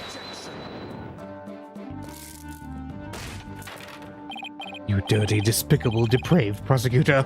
You were leading the witness. Witness, there is no need for you to submit yourself to the defense's questioning. Your Honor, Uendo is definitely hiding something. Please allow me to question this witness about the existence of Owen. I suppose only this witness can confirm or deny the existence of Owen for us. Very well. I will allow the defense to proceed.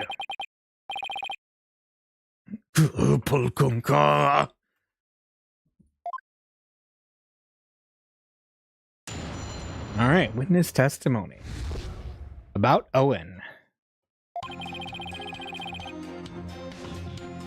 I've never met any personality named Owen. Patches was just blurting out nonsense in a panic. We're always aware, so we definitely noticed it's if a personality like that showed up. How dare you treat me like a criminal, based on mere conjecture? Wow, how am I supposed to deal with the testimony of 3 personalities? Unless you can prove the existence of Owen here, it's all over. You'd best screw your courage to the sticking place and attack their testimony head on. All right, I will. Just stop piling the pressure on me. I have to draw out some info. Anything to drag Owen out into the open.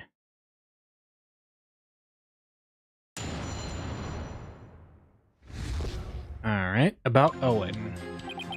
I've never met any personality named Owen. Okay. Met, huh? Is that how you experience each other, like people meeting on the street?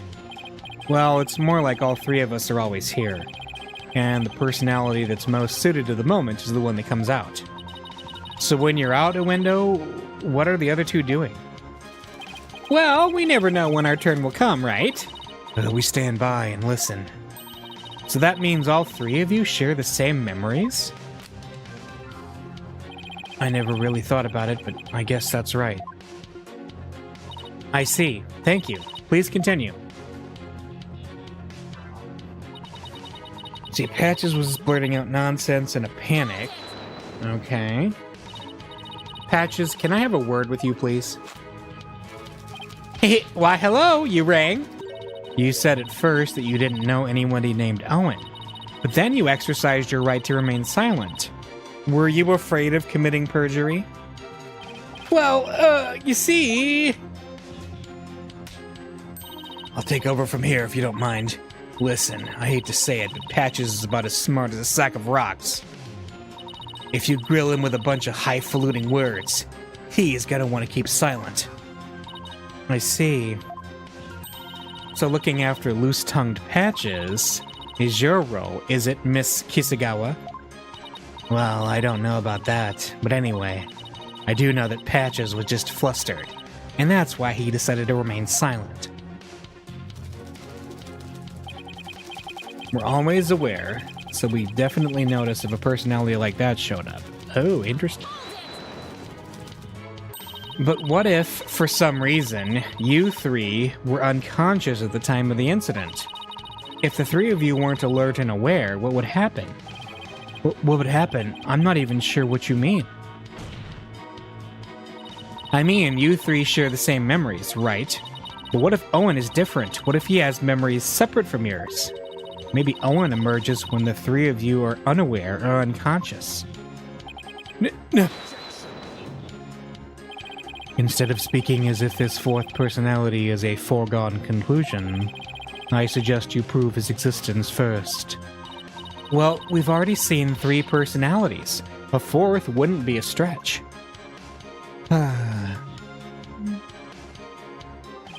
You dishonor the victim in this court by jumping to such conclusions without proof. Have you ever heard these old sayings, Prosecutor said Mahdi? What happens twice will happen thrice. If you see one, there are likely 30 in your home. I'm basing my theory on such premises. Comparing us to cockroaches. Do we bug you that much, girly? But how do you intend to prove it? How will you prove that all 3 personalities became unconscious, as you say? Unless you can do that, all of this talk is merely empty speculation. Well, Don't be so timid. If you don't have it, then find it. Look for something that could render a window and the others unconscious. Simon's right. I can't back down now. For my client, Mr. Wet, I have to. Wait, Mr. Wet. And be rashed. Maybe if I were a lump of regular flour dough for udon noodles. But I'm fresh, like my soba. And you don't let soba dough rest. It's all about the 3 freshes. Grind the buckwheat seeds fresh, cut the dough fresh, and boil the noodles fresh.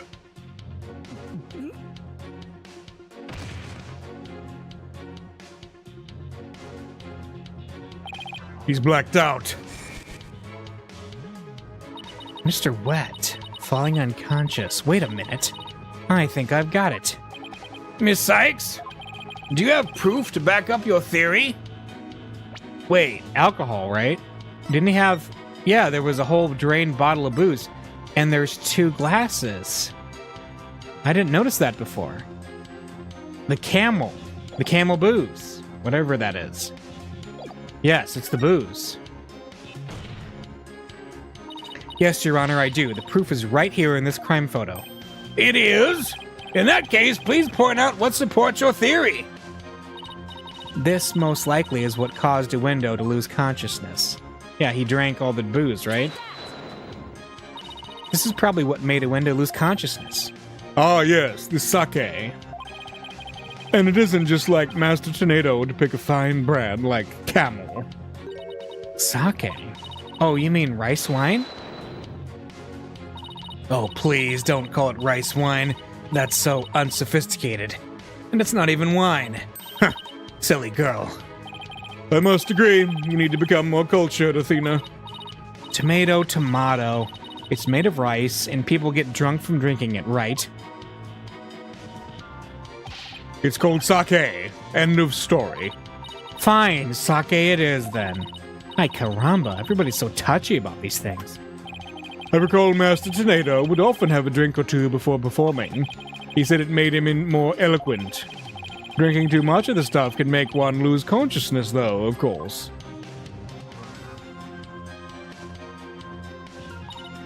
And look, there were 2 glasses on the table. The window, I believe your master offered you some sake. And then you must have drank too much and passed out. That's when your 4th personality, Owen, emerged.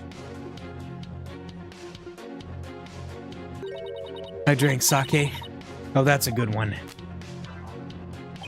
We have a real sweet tooth, you see, so yes, we did accept a sugary red bean bun. But since we really dislike sake, we said no, thank you to that. Believe it or not, we're real weak when it comes to booze.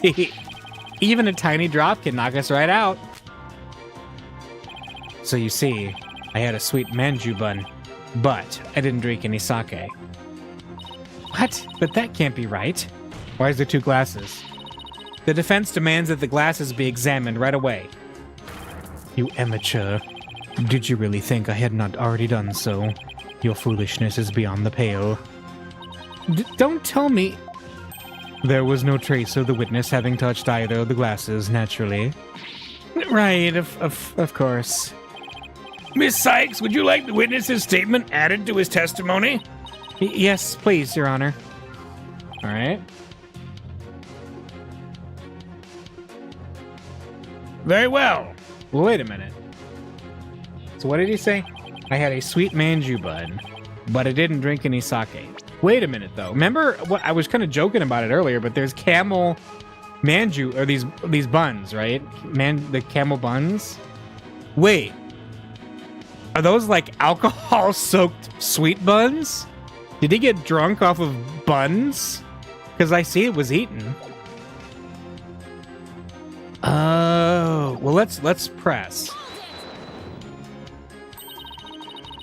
So if you had even a tiny sip of sake, you'd conk right out, huh? That's why you didn't touch the glass that Master Tornado offered, correct? Yes, that's right. Then maybe you ate something that had sake in it as an ingredient? Oh, yeah, we're definitely going here.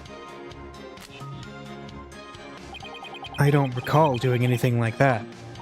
He doesn't recall doing it, but that doesn't necessarily mean he didn't. He just might not have known that he did. I'd better take another good look at the evidence. So he didn't drink any sake, huh? Oh, boy, now we're in trouble. That kind of answer is exactly why Sad Monk keeps insulting you. Now use your head! There are countless ways a window could have gotten sake into his mouth beside drinking it. Well, I don't know about the countless part, but... But nothing. Give it some thought, and you'll figure something out. So the witness must have had something that contained sake. Is there anything on the court record that hints at something like that? Yeah, the camel buns. Because Camel is apparently a sake brand. Yeah, whatever.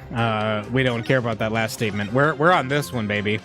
Yeah. Let's look at the crime scene photo. Wait, that's the problem? Knock, knock. Who's there? This evidence in that statement. This evidence in that statement, who? They contradict each other, that's who. That's not even the proper call and response for a knock-knock joke. And what's more, her claim does not even make any logical sense. Your performance merits neither applause nor leniency, defense. Everyone's a critic. Cut me some slack. So...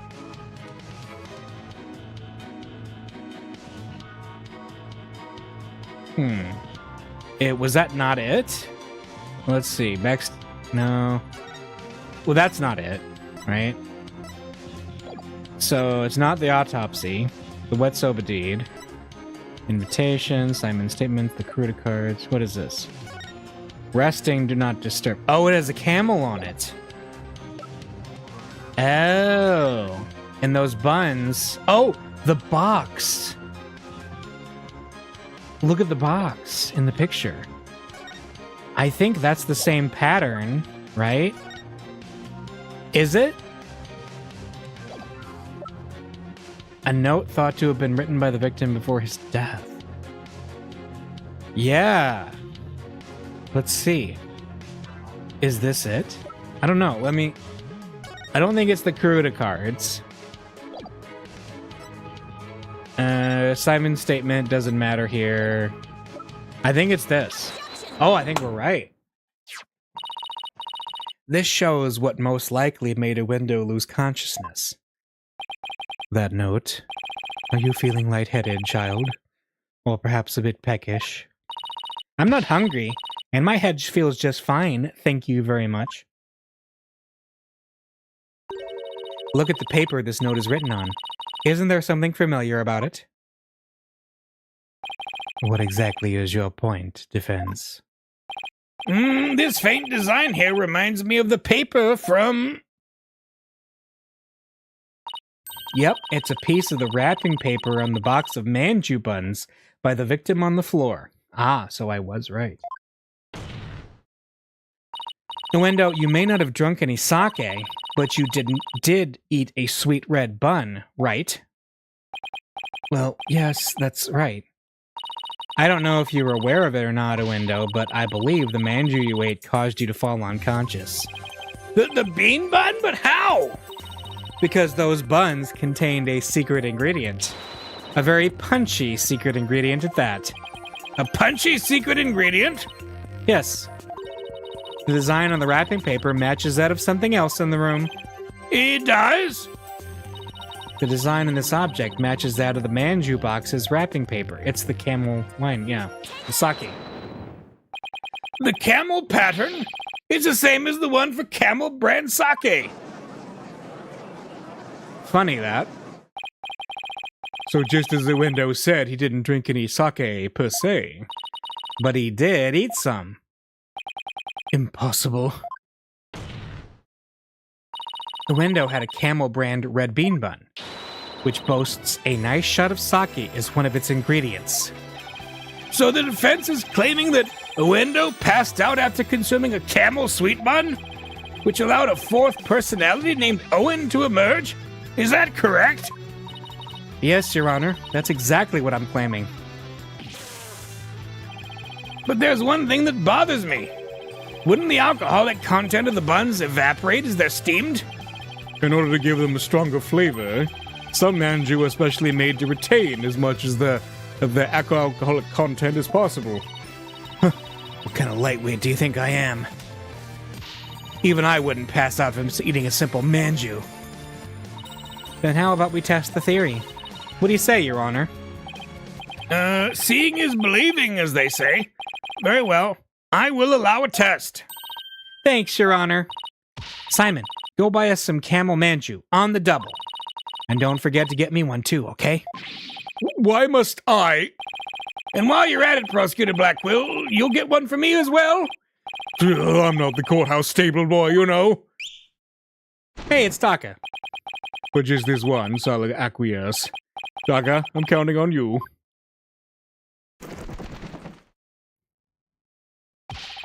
and all of you had better pay me back. Oh, but I thought it would be your treat, Prosecutor Black Quill. What a shame. But now then, let us adjourn until the Manju arrive by Carrier Hawk.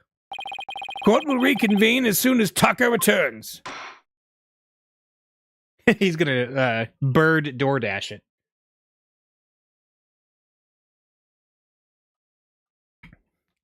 To be continued. Nah, man, we're going. We're gonna keep going here. Yeah.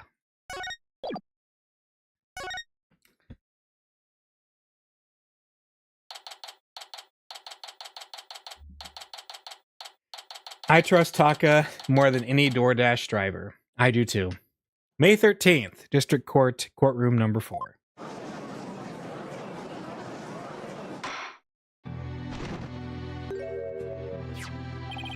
Now that the sweet buns have arrived, this court is back in session.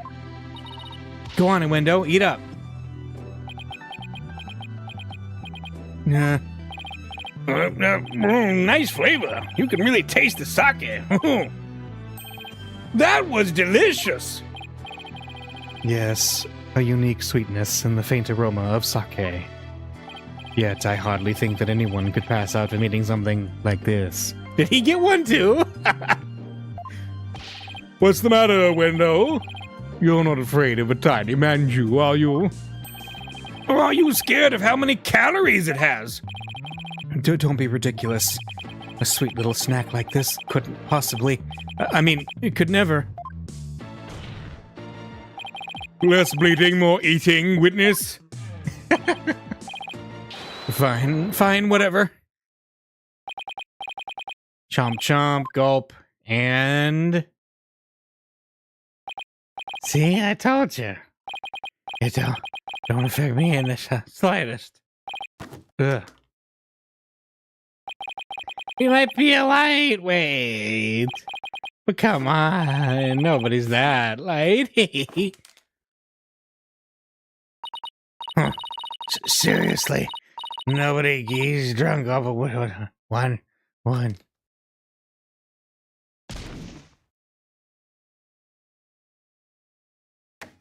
Uh-oh. Is this our next personality?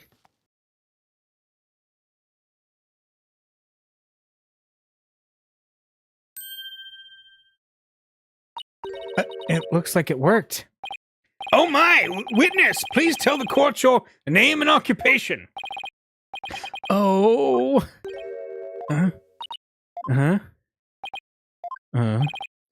Oh. My name is Owen. I'm 5. You're 5 years old? Am I in trouble? Please don't yell at me. Oh. So he's the Window's 4th personality? I'd hardly think a child like him could have a motive to murder the victim. And even if he had a motive, could he have actually committed the murder? That's a very good point. Owen does appear to be very timid and weak. Oh. It seems the defense was hoping this hidden personality would be the real killer. But now that he is standing here before us, it is clear that none of Window's personalities can be the killer. Where can I even go from here? Shisho? Owen, do you know something about what happened to your master? Come on, buddy. Won't you tell Auntie Athena what happened? Whoa, what a scary lady. I'm not scary. Look at Auntie's big smile. Tell me about your master, please. Pretty please with sugar on top. Okay. Shisho was super nice. She always played with me. Just like a real grandpa. I love Shisho. Athena, do you sense anything behind his words? I sense his sadness. Sadness so pure it's heartrending, but no discord. Prosecutor Senmati is right. Owen isn't the killer. But then don't you find it odd? Find what odd? Let's review what we've learned so far. Owendo rearranged the Karuta cards to pin the blame on Bucky. Well, that's because the original message implicated Owen. But Owen is only 5 years old and totally adores Master Tornado. Exactly. The other three personalities also have no motive for murder. If Owen isn't the true culprit, then the person who first laid out the cards. Probably wouldn't have been Master Tornado, so then who did it? Defense? Did the appearance of Owen help you figure anything out? Wait, was this like a like a domino effect of people trying to frame each other? Yes, Your Honor. I now know who it was that first laid out the Karuta cards. But I thought it was the victim, right? No, Your Honor. I don't believe it was. The one who first arranged the Karuta cards on the table was none other than Owendo's fifth personality. That would have been funny. Wet Noodle number 3. It's the two killer, but those two are pretty funny. It's actually the guy who's dead. Wait, I didn't mean to hit that. Oh well. Could it have been Wet Noodle number 3? The previous owner of Wet Soba? We're going with this. You do realize that the old man has already kicked the bucket. His trend of giving wrong answers? I suggest you buck it. Hey, was that attempted wordplay there, Simon? Your boldness, do your duty. Swiftly, now. Yes, sir. It isn't every day that the defense requests a penalty for itself. He's gonna really let me have it later. I just know it. I like that we had a little throwback there to Simon manipulating the judge, the true killer. I believe the person who laid the cards out is the very person who killed Typhoon Tornado. How quickly you move on to a new target when your Owen theory proves false. You Pulkunen. I don't know what a Pulkunen is, but I know I am definitely not one. And before you start with the sermons, why don't you hear me out? Yes, let's hear the defense's reasoning. Please proceed, Miss Sykes.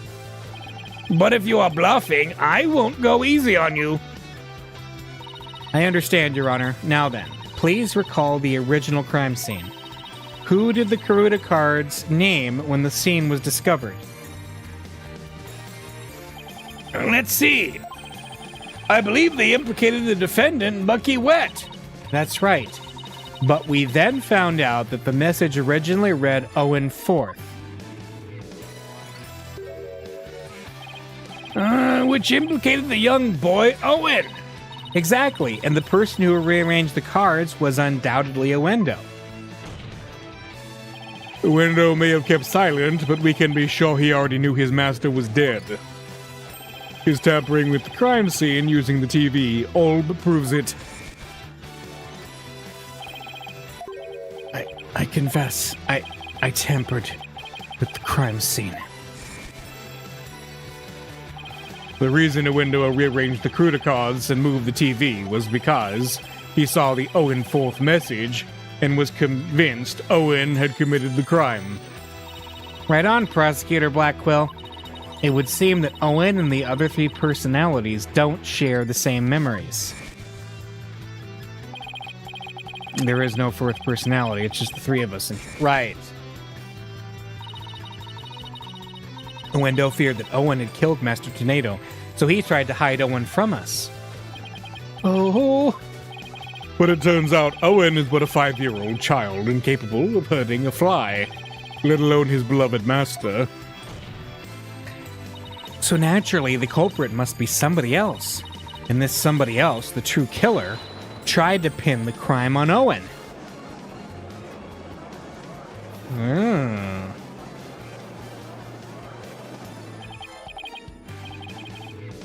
I see, that does make sense.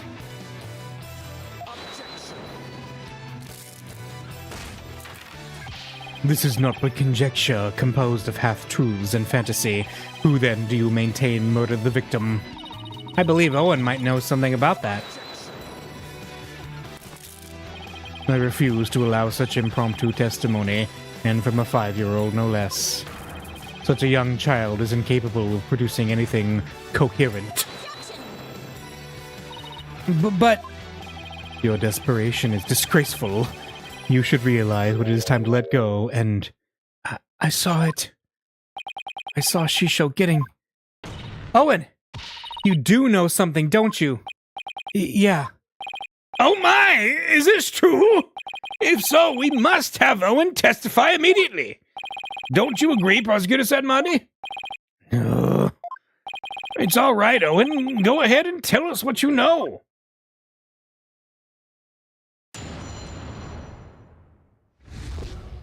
I saw it. Okay?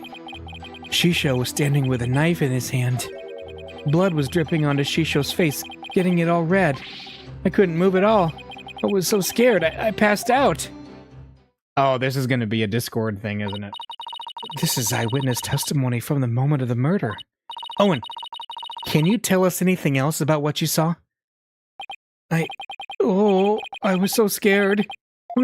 Oh, so scared. Oh. Owen! His emotions are spiraling out of control. Something must have really frightened him. Is he all right?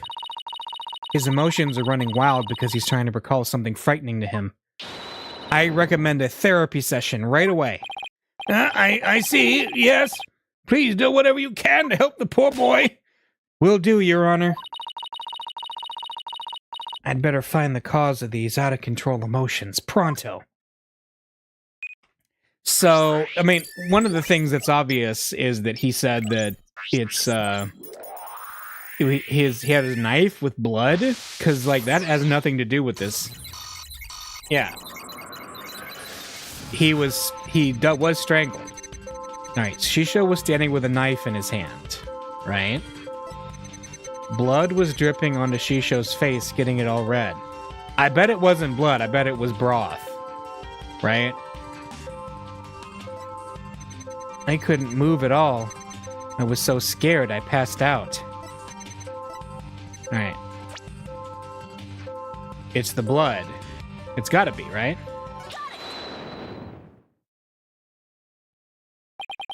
Yeah, blood was dripping down into Shisho's face. Blood? I don't remember seeing any blood in the crime scene photos. Besides, the victim was standing upright. How could blood drip down onto his face? As I expected, all he managed to obtain from this child is a tale he dreamt up. I guess it's a little weird for blood to drip onto the victim's face if he was standing up.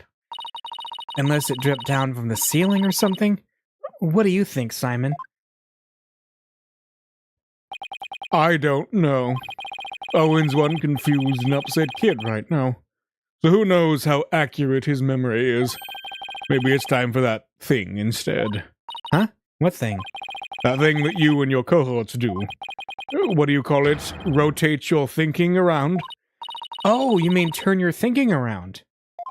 Yes, whatever. It's the same thing either way. No, it isn't. Who's ever heard of rotating your thinking? Like a turnabout court.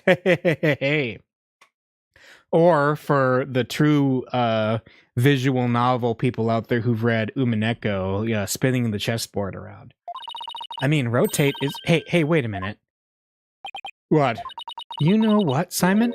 In this case, I think rotate just might work perfectly after all. Come again? All I have to do is rotate things by 90 degrees. When he saw his master, Owen must have been lying on the floor, doing a handstand, or pressed flat against a wall. He was lying on the floor. That makes the most sense. Owen must have been lying on the floor when he witnessed his master's murder. What? That's the conclusion I arrived at when I rotated my thinking by 90 degrees. Which means that all of the visuals in my matrix were off by 90 degrees. And? This means Master Genedo was also lying on the floor, which solves another mystery. And which mystery is that? The mystery of how blood could have been dripping onto the victim's face. It becomes much easier to imagine how that could happen if he was lying down. like someone bleeding onto Master Tornado from somewhere up above him. I remember now. Somebody was sitting up on top of Shisho. Oh. So trying to recall his master's bloody killer is what spooked Owen originally. The blood that stained the victim's face red came from the person sitting on top of him. The victim was holding a knife, so he likely nicked his attacker as he was fighting back. Oh, I see. So it was blood, not soba broth? This means his assailant was injured on their face somewhere, like the forehead, perhaps. Assuming the victim and his attacker were face-to-face, then yes. I see. So that is what happened. But if I recall correctly, the accused has a fresh bandage on his forehead, does he not? Oh, he does.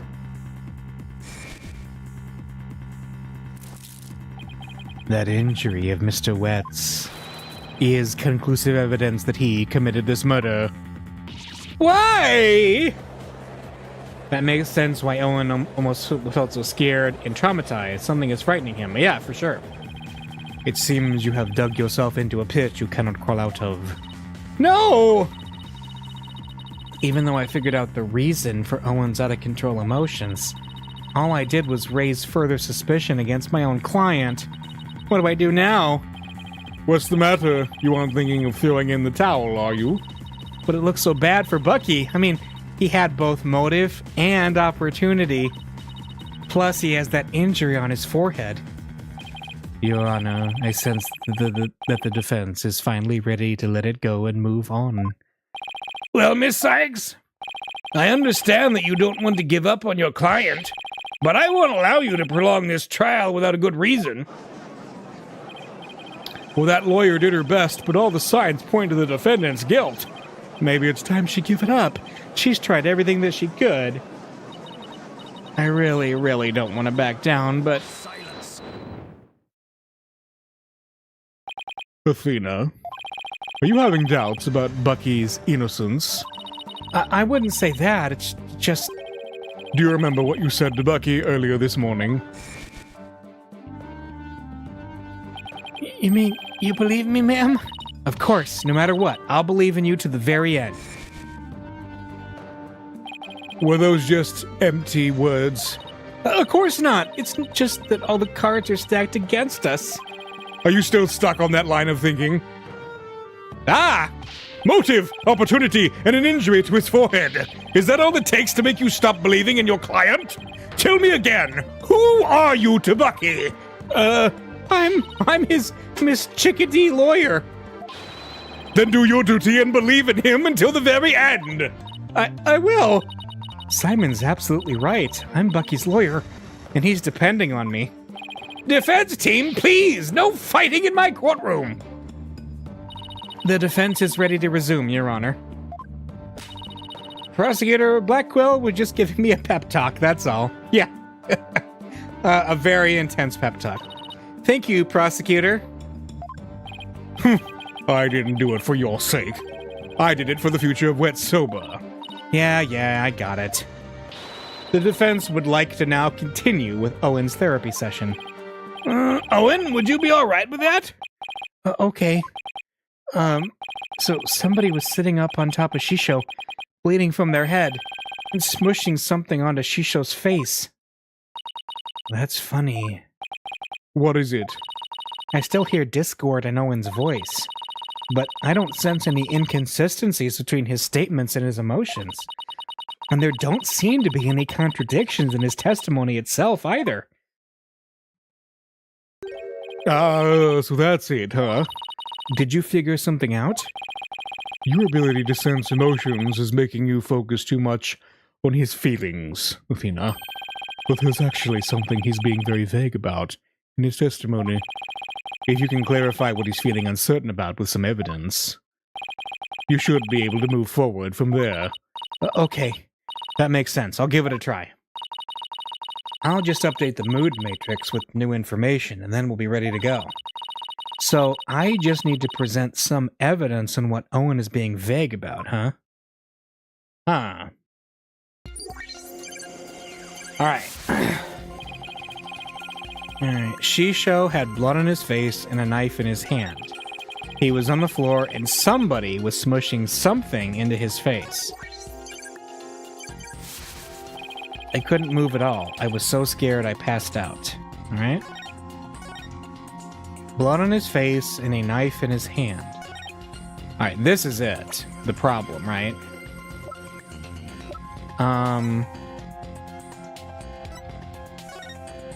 Oh, was it the pillow? Was he smothered by a pillow? Is this it? I think it is. Let's put a name to the thing Owen's uncertain of, shall we? By identifying the murder weapon that was used to suffocate the victim. Fortunately for us, I spy the murder weapon right here in the crime scene photo. Unfortunately for you, I spy nothing of the sort. And the police did not spy anything of the sort during their investigation either. Pray tell, where is this murder weapon you see? You don't see it because it no longer looks the way it did when it was used as a weapon. This is what the killer pressed into Master Tornado's face. What he's sitting on, the pillow. It's right here in the photo. What? You really think that's what the murderer pressed into the victim's face? Or maybe it was this right here. Or wait, maybe that over there. Stop moving your finger around and around until you get it. Athena psychs out the judge. Or tries to, at any rate. Yeah, I'm not really psyched about how that went. Well, what's it supposed to be?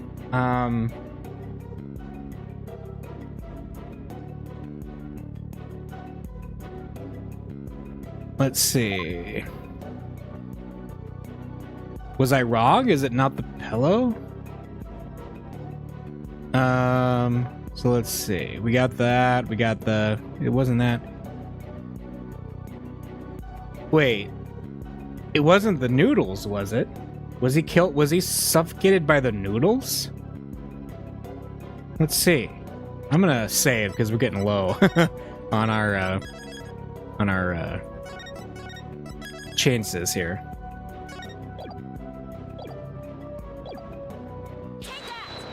It was the noodles, huh? The mystery person that Owen saw pressed into the victim's face, thereby suffocating him. I grow weary of your tasteless jokes. How could anyone commit murder with soft, delicate soba? The noodles will instantly fall apart if they were pressed into someone's face. Yes, I agree. Well, I disagree. There is a way the soba could have been used to suffocate the victim. What? You will explain your theory at once, Miss Sykes. To kill Master Tornado, the culprit must have smothered him with uncooked noodles, balled up noodles, or dough?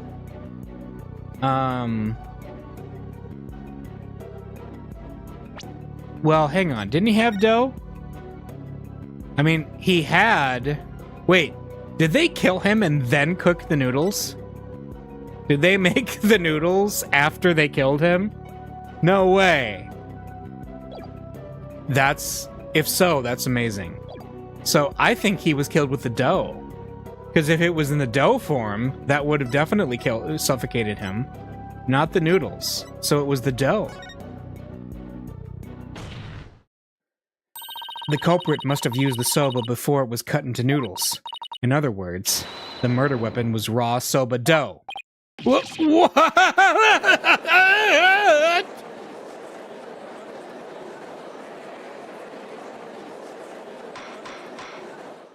Order in the court. Yes, soba dough could definitely be used to suffocate someone, couldn't it? Are you all right, Prosecutor Sadmani? I was just letting the soul of the victim know that the accused will finally face justice thanks to the foolish lawyer before me. Huh? What are you talking about? Allow me to summarize your statements. As the accused was killing the victim, he was slashed in the face by the victim's knife. The weapon he used to suffocate the victim with was the dough in the dressing room. He then disposed of the murder weapon by cutting the soba dough into noodles. Ugh! Why, you smarmy!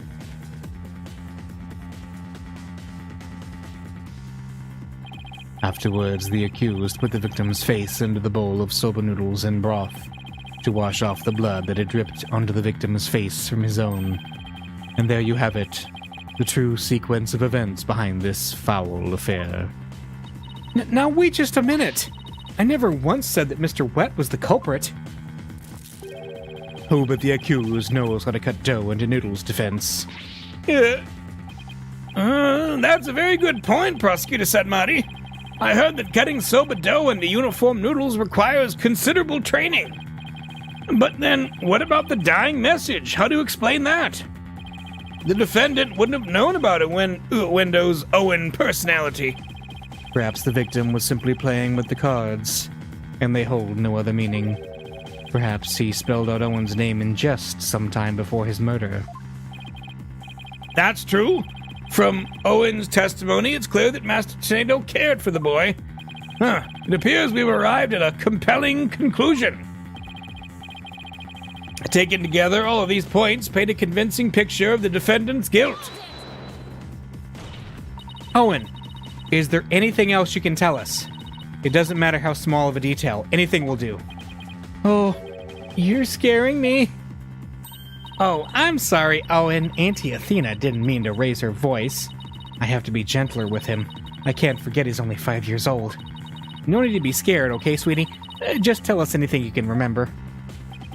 Well, when I woke up, the person who killed Shisho was standing over me, bleeding from their head. Owen, you saw the killer's face? Oops, I did it again. So, who was it, Owen? Do you remember? Oh, I don't know who it was. I'm picking up some noise. That means there's still something to uncover in Owen's testimony. I don't know what Owen saw, but suffice it to say, we are analyzing the dreams of a child. You've wasted enough of our time. Defense, let it go and move on. No, there's still discord in Owen's heart that needs to be addressed. Therefore, I can't give in here. Owen, do you think you can continue your testimony for us? Okay. I'll enter the new info and run an update then.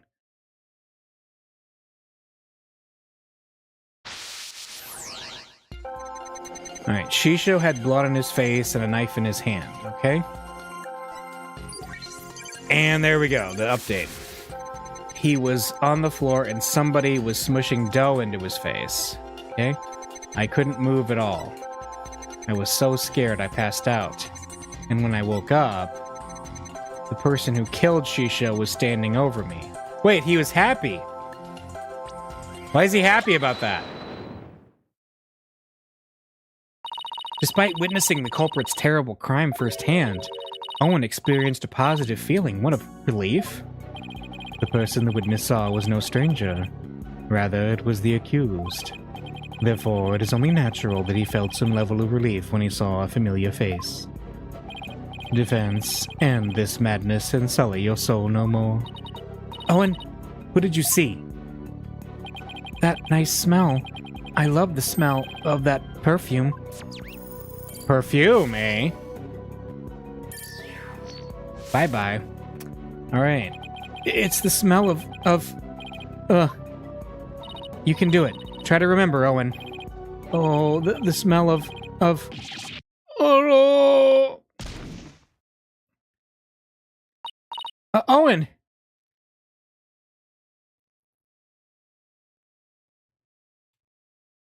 Oh no. It seems Owen is now resting in the infirmary. They certainly have their hands full today down there. Let's continue with the trial. Despite Owen's testimony, it is the opinion of this humble servant of the Holy Mother that the child's words were insufficient to clear the accused of suspicion. But what about the scent of perfume Owen mentioned? I believe it's a clue that will lead us to the true culprit. But there are thousands of perfumes in the world. It could even be the scent of the hair product the accused uses. He does have one amazing hairstyle, so that's certainly possible. His hair. We must let Owen rest, because he is a 5-year-old, yes. The witness is a 5-year-old boy. He cannot tell the difference between conventional perfumes and hair products. Why couldn't you have gone for a crew cut or something, Bucky? What's more, the only person who can cut soba noodles with such precision is the accused, and no other. Oh man, how am I supposed to argue with that? And so the person Owen saw at the scene of the crime can only be the accused, Bucky Wet. Huh? What the? Hey! I never use hair products or anything with the smell. If I wore something like that, the smell would get into the soba. Boom, check it.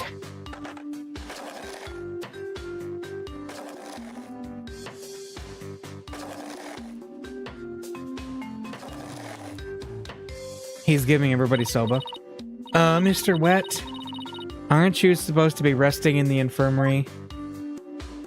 Whatever! You dinkite. Let my soba stink of perfume. Try that chilled soba for yourself and see. I believe we have no choice but to try it. Strictly for examination purposes, of course. Well, now then, let's dig in, shall we?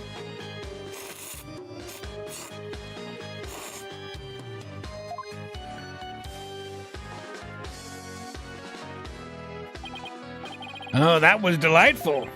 Ahem. Well, I'm satisfied that there are no traces of hair products or perfumes in Mr. Wet's soba. First, sweet bean buns, and now savory soba. What a delectable trial this has been. This texture is different from the soba I had the other day. It reminds me of a dish we have in Karain called banapun. What you think, Miss Chickadee? My soba's pretty good, isn't it? It's delicious, don't you think so, Simon? It still pales in comparison to his late father's cuisine. Simon, why you always gotta be so hard on me?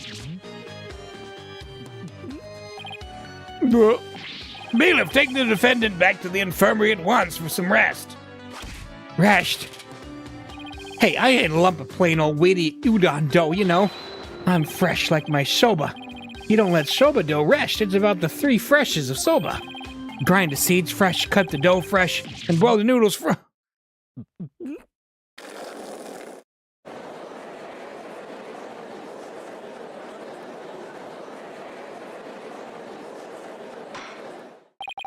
Good grief, what a defendant!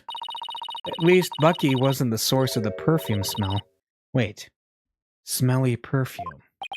It looks like you remembered something. The phrase smelly perfume reminded me of a certain somebody. Oh, and who might that be? There's only one person that comes to mind. The phrase smelly perfume reminded me of this person. The only female person here. It's Geru, right? Yeah. Geru, Tornado?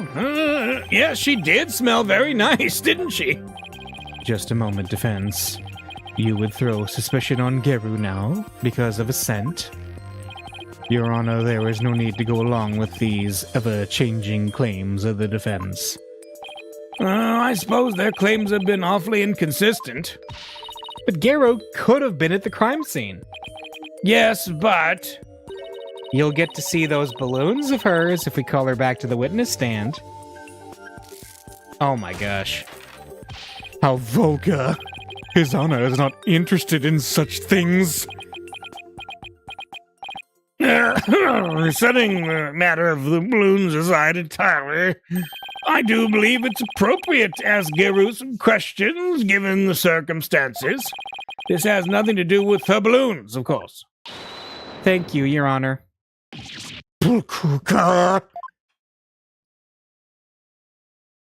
Mm, That's rough. Thank you for calling this disciple of the Tornado School of Rakugo back for an encore. It's me, the balloon artist you all know and love, Geru Tornado. 1, 2, balloon! What wonderful balloon artistry! Your Honor, please. Now then, what would you like me to make for you this time? Actually, I called you back for more testimony. But I'm all talked out. This case has left me completely deflated. What? You didn't find that funny? Anyway, what exactly is going on, Simon? It seems the person who murdered Master Tornado was wearing perfume. And you were the only person I could think of who wears perfume. Wait, you mean I'm a suspect now? Geru, you knew about Owen, right? Well, yes, I often played with him at Shisho's request. So that means you could have left that fake dying message, right? What? Just because I wear perfume and know Owen, you think I'm a murderer? Oh, how could you? This witness... The witness is absolutely right. With no evidence but the distorted memories of a small child. It is outrageous of the defense to accuse this woman. That's right. You don't even have any proof. You may step down from the stand, Geru. The defense does not have one scrap of evidence that connects you to the crime. Wait just 1 minute. I may not have proof, but Owen's testimony is still... Enough. Please feel free to leave, Geru. But I'm so close. There must be something I can do. Well, if the prosecutor says it's okay, then I guess I'll be going now. Silence. Oi, Geru. You're an entertainer, aren't you? Once you go on stage, it's your duty to complete your performance, is it not? So what are you doing, leaving halfway through? Eek!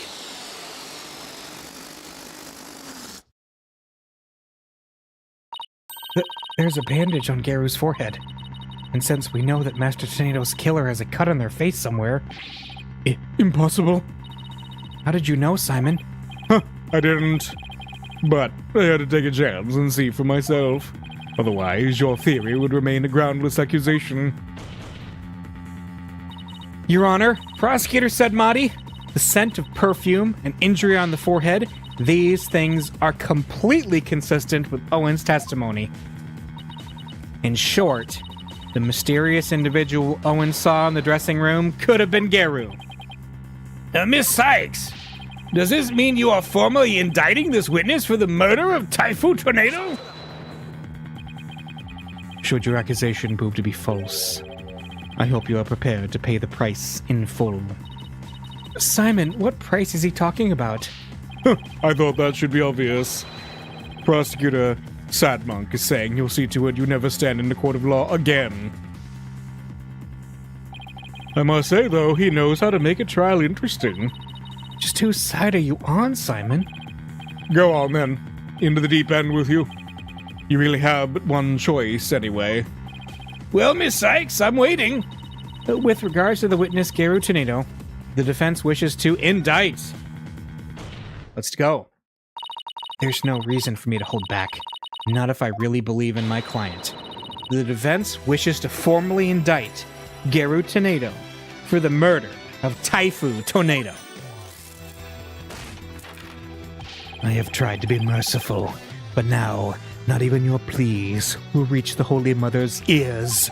You will have plenty of time to regret your decision in the pit of hell. Except I won't need to. The person who murdered the victim was not Mr. Wet.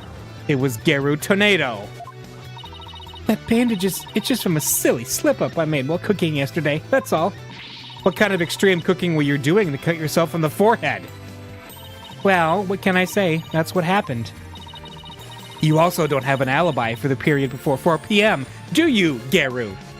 But I really didn't know anything was wrong until Shisho was found dead. If you don't believe me, then with a twisty twist. And balloon, there you have it, an adorable little kitty. How could you suspect a cutesy little balloon artist like me, huh? Garu, I've been meaning to say this for a while now, but could it be that you don't have an eye for balloon art? Don't you think I know that? You didn't have to come out and say it. I'm the daughter of a great Rakugo artist. I never wanted to do stupid balloon art. I was supposed to be a Rakugo storyteller too, just like my late daddy. But Shisho told me to do balloon art instead. I guess the victim thought she had no talent as a Rakugo artist either. So you're still gonna suspect a poor little thing like me? Please stop trying to skirt the issue.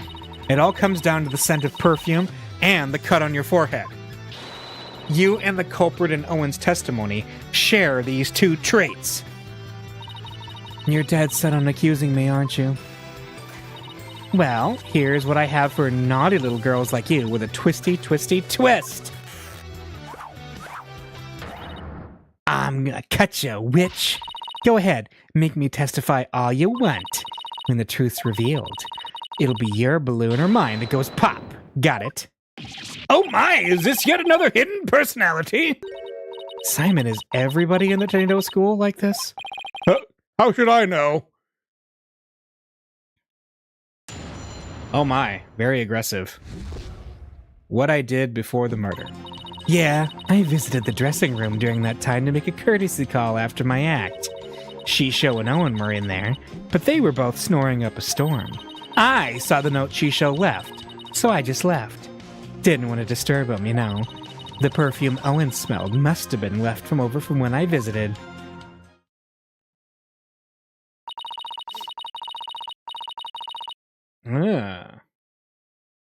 So Garu's saying she went into the dressing room but then left right away? Don't take her at her word. Come on, do you really think I would? I'm just trying to figure out how to get her to talk about what really happened. Well, now then, Miss Sykes, you may proceed with your cross-examination. All right. What I did before the murder, okay? I visited the dressing room, okay? A courtesy call after your performance, huh? Come to think of it, Uendo mentioned making the same kind of visit. Yeah, a visit to your master before and after your routine.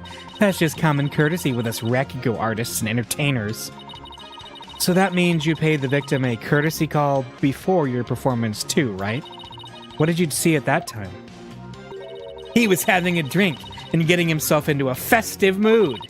He liked to say that drinking gave him a silver tongue. So he was already drinking by then. Uendo wasn't there in the dressing room yet at that time. He must have gone in there during my act, because when I went back, Shisho and Owen were in there, but they were both snoring up a storm. Alright. Could you describe how they appeared? They were both stretched out on the floor, snoozing away. So sitting the victim up and over the table must have been the culprit's doing. After all, who wouldn't stretch out on the floor if they could take a nap? Plus, that matches up with what Owen said in his testimony. But if he was asleep, how could you tell it was Owen? How did you know it wasn't Uendo? I've known the guy for ages. One look at his face, and I know which one I'm dealing with. I see. And then I saw the note Shisho left, so I just left. Okay. Where did you find your master's note? I don't know. Can't remember. Did you notice anything else unusual or out of place in the room? Well, there was the sake and a half-eaten manju on the table. But I didn't see anything else out of place or whatever in the room, though. Oh, is that a fact? Of course it is. What do you think? And you didn't change anything around while you were in there? I didn't do anything. Look, I'm telling you. I didn't see anything funny near Shisho, and I didn't touch anything in the room.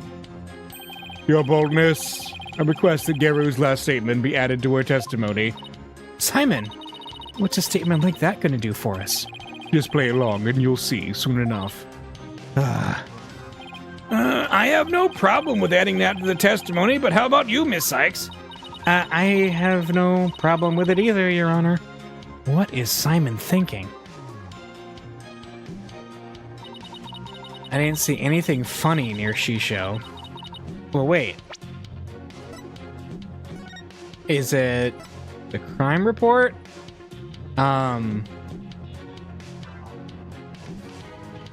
Because wouldn't it? I mean, there's a lot that's wrong with that, right? Yeah. Yeah. Garu, you said that you didn't notice anything odd or unusual near your master. You also said you didn't touch anything in the dressing room. That's right. What about it? Then I wonder who left that dying message with the Karuta cards. What are you going on about? It had to have been that Bucky.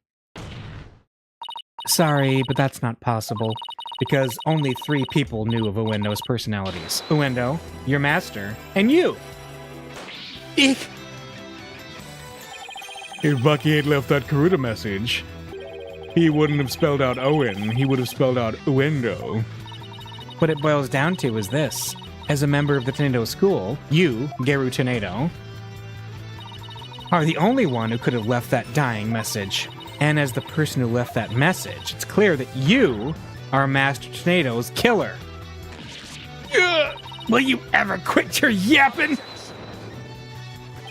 You are like wretches clinging to the spider thread of salvation. Allow me to cut that holy thread from the heavens and bring you back down to earth. Would you quit butting in whenever things start to go my way? Oh, he turned the music off. Silence, child. Playtime is over. What did you just say? As the witness stated, she went into the dressing room and soon came back out again. But the victim's note was not the only reason she left with such haste. There was another reason that compelled Garu to leave at once. Garu, would you please relate said reason to the court? There was a reason why Garu had to leave the dressing room? Well, I didn't want to show you this, but I guess I got no choice. Keep your eyes peeled, because here it comes. What? Your hand is all swollen and red? What happened, Garu? If you must know, I am allergic to buckwheat. What? What? Uh-oh, that's not good. Oh boy.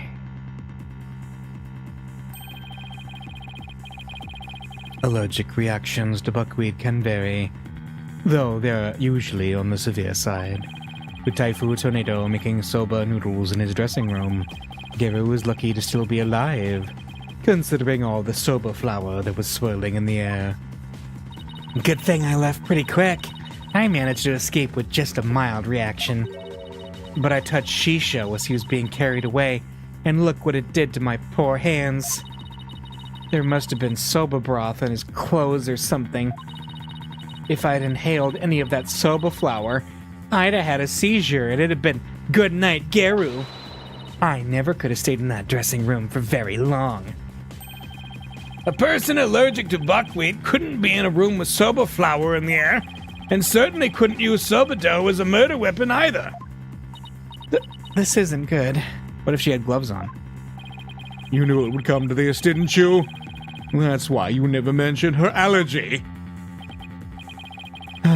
As if I would do anything so underhanded. I was simply trying to protect the privacy of this witness. I'm sick of all these accusations. Why don't I just testify and get it all out in the open, yeah?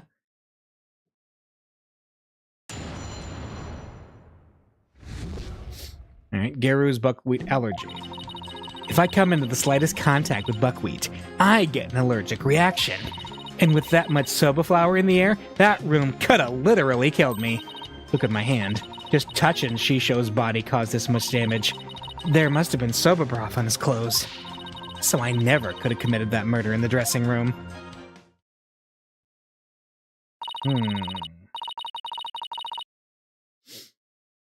I still can't believe it. Nobody told me she had a soba allergy. Did you know, Simon?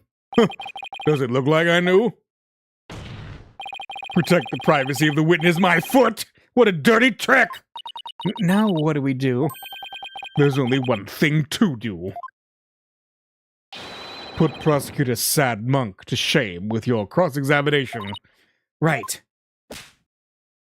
No matter how small, I'll find us an opening and break her testimony down.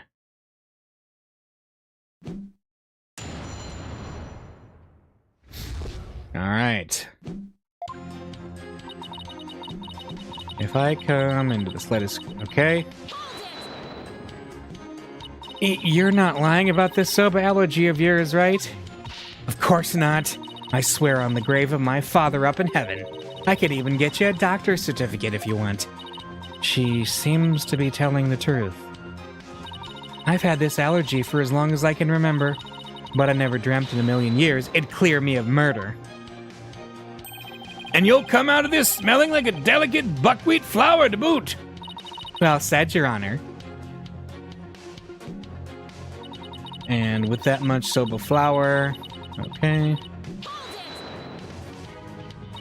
I'll give you that there was quite a bit of flour scattered about in that dressing room. But you went in to pay your respects to your master regardless, right? Yeah, but like I said, I came right back out. I mean, the soba making tools were right there. You better believe I was careful not to breathe any of it in. But you still could have committed this crime if you'd held your breath while doing it. Don't be ridiculous. I would have suffocated to death before Shisho did. Yeah, I guess you're right. Jeez, get a grip, will ya? And then this is the hand, yeah. Maybe there's a twist here, like you're actually allergic to dogs and not soba? You kidding? Bring my little Jukumo in here. I'll hug and squeeze him like there's no tomorrow. I'm telling you, I have a genuine, honest-to-goodness soba allergy. Defense, the witness clearly has an authentic allergy to buckwheat. Any further deliberation on the matter would be meaningless, pointless, worthless. You heard the man, lawyer girl. All right, fine. I was just starting to think the same thing myself. Doesn't mean I have to like it, though. I probably got this allergic reaction on my hand here because I touched Shisho. There must have been soba broth in his clothes. I have a question about that, actually. If you're allergic to soba, does that mean you're allergic to the noodle broth, too? Well, the buckwheat from the noodles can dissolve into the broth, so duh. Touching soba broth can be just as deadly for me. Don't you know anything? What an amateur! I'm sorry. Do I look like a doctor to you? Look, anything that has soba in it or anything that has touched soba is like poison to me. So I never could have committed that murder in the dressing room. Alright, so I just want to cover all my bases, but could the murder have possibly occurred somewhere other than the dressing room? That is out of the question. By even asking, you show your complete disregard for all we have discussed until now. Yes, I have to agree. The defense can't go around suggesting new premises without basis. Unfortunately for you, Shisho didn't take a single step from his dressing room around the time of the murder. Well, that is unfortunate for everyone. Oh, wait. Oh no. Geru could not possibly committed this crime in a room where soba was being made.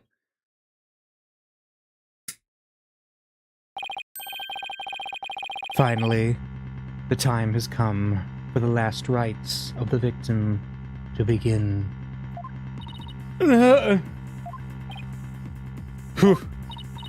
What would Mr. Wright do at a time like this? Wolfgates, there's only one thing to do. What are you smiling about? Has the pressure overwhelmed you? Nope. It's just the worst of times are when lawyers have to force their biggest smiles. I see. You have no rebuttal, and so the only thing left to you is to smile. Oh, ho, ho, ho, ho, ho! That's where you're wrong. I do have a rebuttal. Are we going to do the thinking? Turn your thinking around, Athena. Is this the end of the case? Wow. Don't try to figure out how Geru, who is allergic to soba, could commit the crime. Figure out how Geru could be in that room and not have an allergic reaction instead. Let me rest. Maybe if I were a lump of regular flour dough for udon noodles. But I'm fresh, like my soba. And you don't let soba dough rest. It's all about the 3 freshes. Grind the buckwheat seeds fresh, cut the dough fresh, and boil the noodles fresh.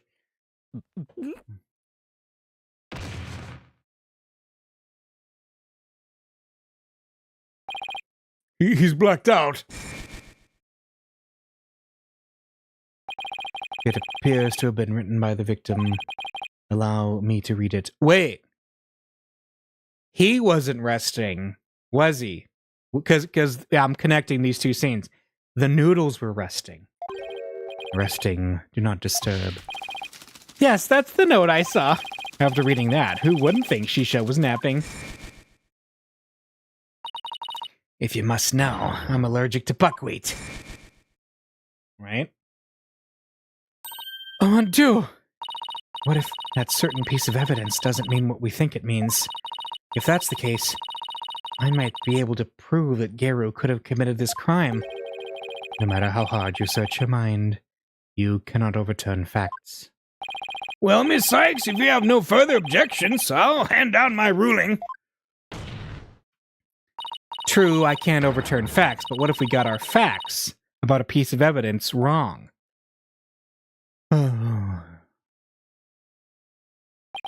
Got our facts wrong? What are you talking about now? And which piece of evidence do you mean, Miss Sykes? Please, point it out to the court.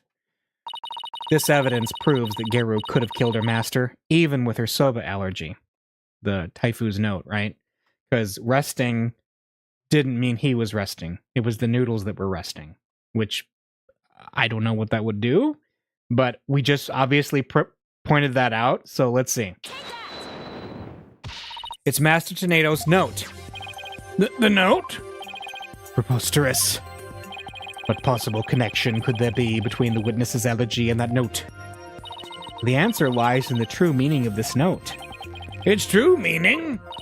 This note does not mean I am resting, not disturbed, as we had assumed.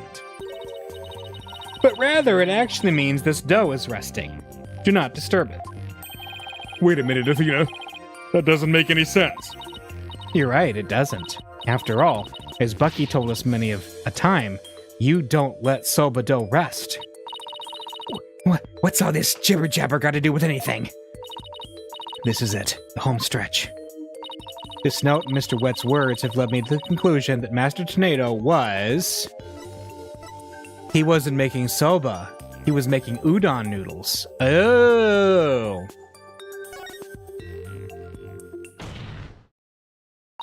The victim, Taifu Tornado, was not making buckwheat noodles. He was making ordinary udon noodles instead. Pokunka! That layer of flour in the dressing room wasn't soba flour, but plain old wheat flour for udon. So actually, it was totally possible for Geru to be in that room and kill her master.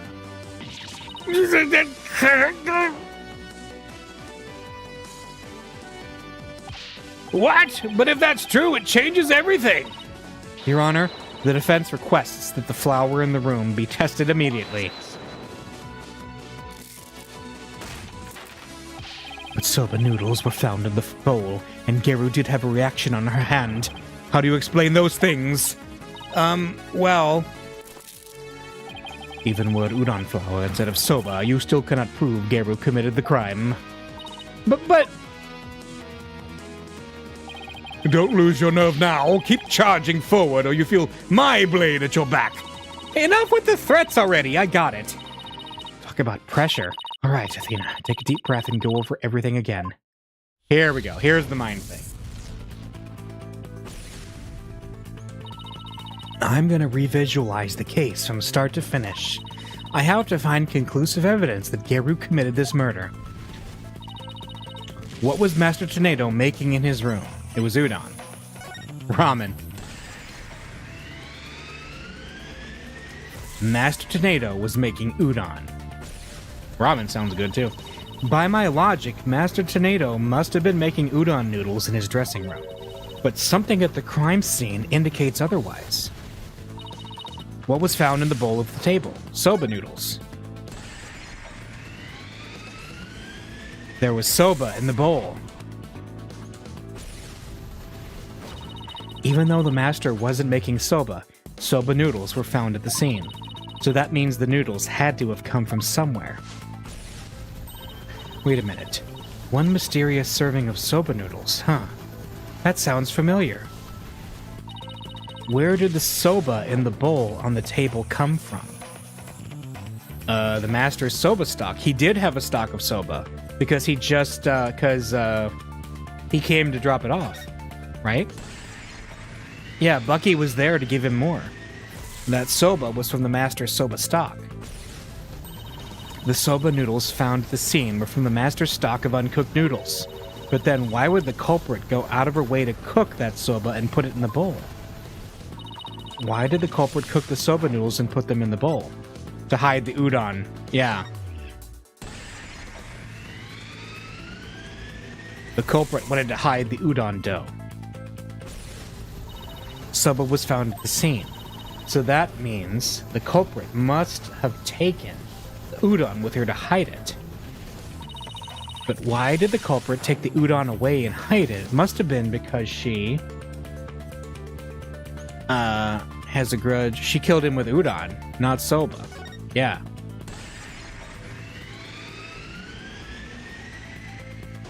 The murder weapon was udon dough. That's it. The udon dough was the real weapon used to kill Typhoon Tornado. And the reason why no weapon was found is because Geru got rid of the dough somehow. Yep. I think we got our man here. Or our woman. The murder weapon was the udon dough the victim made. If we can find this dough, that'll prove my theory correct. And undeniably prove Geru's guilt. Even if we could find this dough, what makes you think that it would prove she is the one? Please recall Owen's eyewitness testimony, Prosecutor said Marty.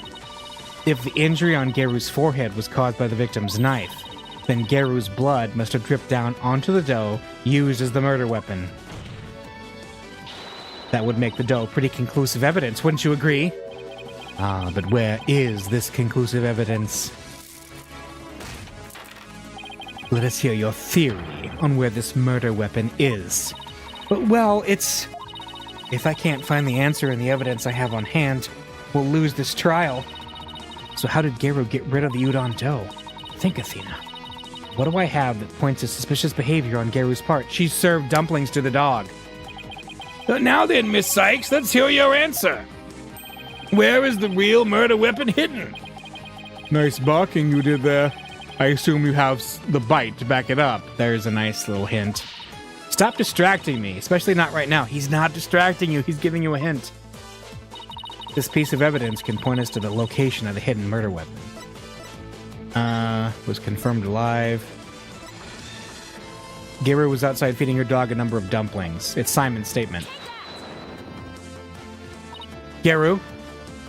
Huh? What is it? I'm just an innocent girl. I don't know anything about a murder. Stuff that cute act in your balloon hat. Geru got rid of the dough she used to kill Master Tornado in a bold and daring way. She did it right in front of Prosecutor Blackwell's nose by feeding it to her dog. No, I...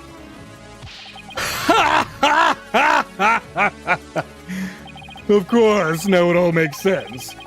I was puzzled as to why Geru, who should know her own dog's eating habits, would feed Jugamu more than he could possibly finish. Your Honor, please order an investigation of the yard right now. And what should the police at the theater be looking for exactly? Jugamu must have buried his leftover dumplings somewhere around his doghouse. Dumplings that Geru made out of the udon dough with her blood in it. This is preposterous.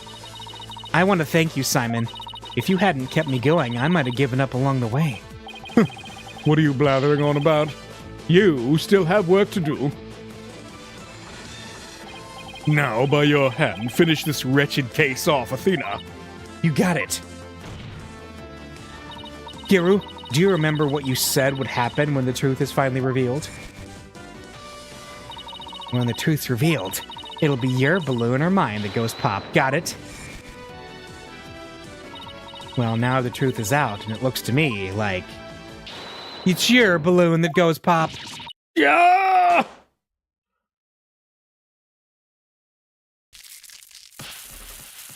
Ah! There he goes. Polka!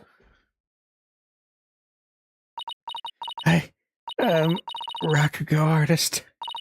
I was the one who was supposed to inherit that name. But then, Shisho.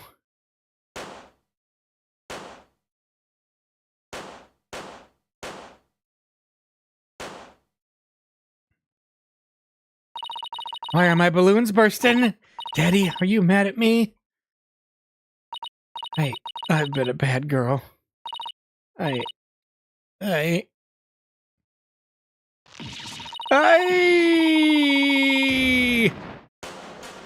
Oh no. Oh no.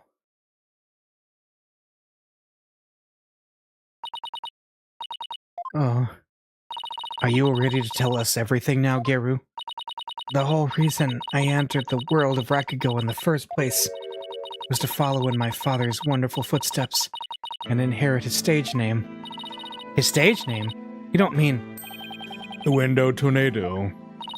I knew I wasn't very good at storytelling, but I thought that if I did the stupid balloon thing like Shisho wanted, I'd inherit the name someday. But Master Tornado gave the name to his junior disciple. Yeah, that's why I took my revenge on Shisho during the show, celebrating the name succession. So that was your entire motive? I doubt anybody else could understand, but inheriting my father's name was everything to me. It was my whole reason for living. Of all the days you could have taken your revenge, why did you choose the day of the show? Because I wanted to pay Uendo back for stealing what was rightfully mine. I wanted to pin the blame on him at the show, where all the Tornado fans were gathered. But then, Uendo tried to shift the blame onto Bucky Wet. And now we know the whole story.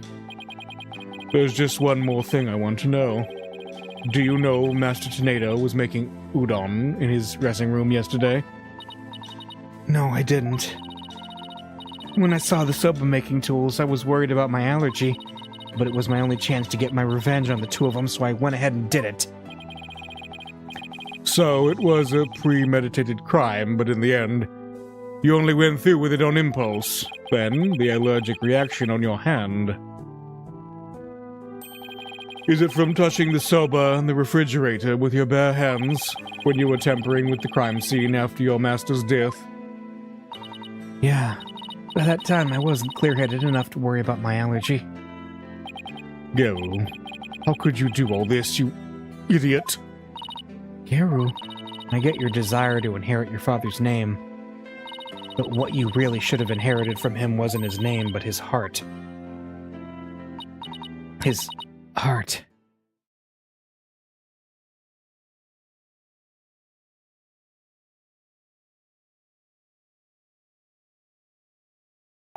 Do you have anything to add, Prosecutor Sadmati? Any objections? No, Your Honor. Miss Athena Sykes. Yes? That's the first time he's used my name. I shall be sure to remember your name. Really? It seems he finally recognizes you as a proper adversary. Thanks. That's all I ask, Prosecutor Sadmati. It looks like there are no further objections. Bailiff, please bring in the defendant.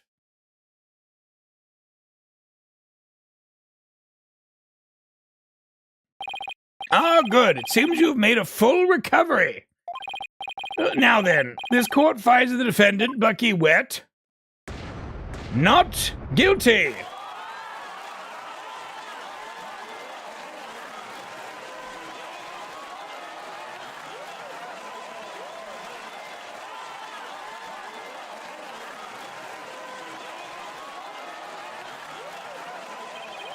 This court is adjourned.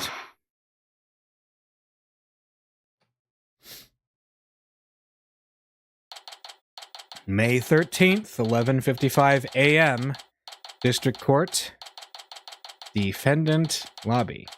Wow, we finished this whole case up before noon. Congratulations, Bucky. I'm so glad you were found innocent. Thanks for everything, Miss Chickadee. But it still sucks that you were accused of a crime you didn't commit. Did Uendo have it out for you or something? I don't think so. Uendo said it was a spur-of-the-moment idea he got when he saw the soba-themed cards. Simon, where have you been? I stopped in at Uendo's questioning. Only you, Bucky, could get framed for a crime on a whim. No way. I almost got convicted out of convenience. Well, at least you've been completely cleared of all charges, so buck up, Bucky. On a more important note, what I really want to know is, why didn't Master Tornado let Geru inherit her father's name? What do you mean on a more important note, Miss Chickadee? Don't be such a wet blanket, just go with the flow. Now, come on. You think the Master was trying to encourage her to quit the entertainment business? Nah, that's not it. He didn't give the name to her because he wanted Geru to find her own calling in life. To perform whatever she wanted without being bound by her father's name or Rakugo. Making udon was his way of showing his support for her in a new endeavor. So that's why he called you to the theater, huh? To teach him how to make udon? A more roundabout way I've never seen, but that's Master Tornado for you. So this entire incident happened because of a misunderstanding? How sad. By the way, Geru wasn't the only person Master Tornado was trying to cheer on, even though the person in question still seems unaware of the Master's intentions. What? You talking about me? Oh, come on, no way. All that old man ever did was criticize my soba. That's not true, Bucky.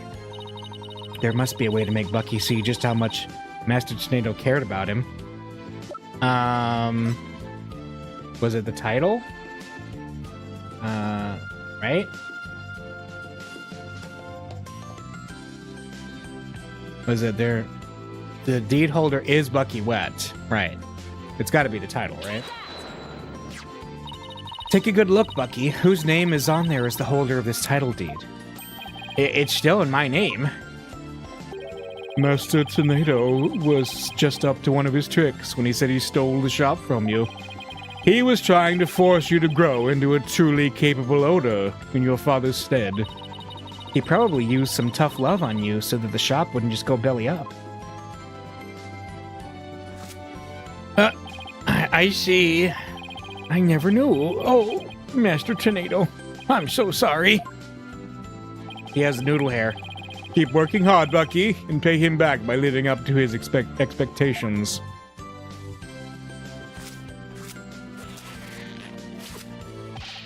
Thanks, Simon. And you too, Miss Chickadee. One day, my soba's gonna be so good, it'll knock that old man's socks clean off. After all, I'm the 4th generation owner of Wet Soba. Wet Noodle number 4. Well, I'd better be getting back to my shop. I'm gonna get ready for the lunch rush. Hold on. Could I place an order for delivery, Bucky? Yes, Miss Chickadee. Could you deliver a bowl of udon to Geru on behalf of her master? You got it. I'll make sure it's got all the TLC Master Tornado would have packed in it too. Thank you. Well, see ya. Be sure to drop by the shop sometime. I will. And I'll bring the whole agency with me.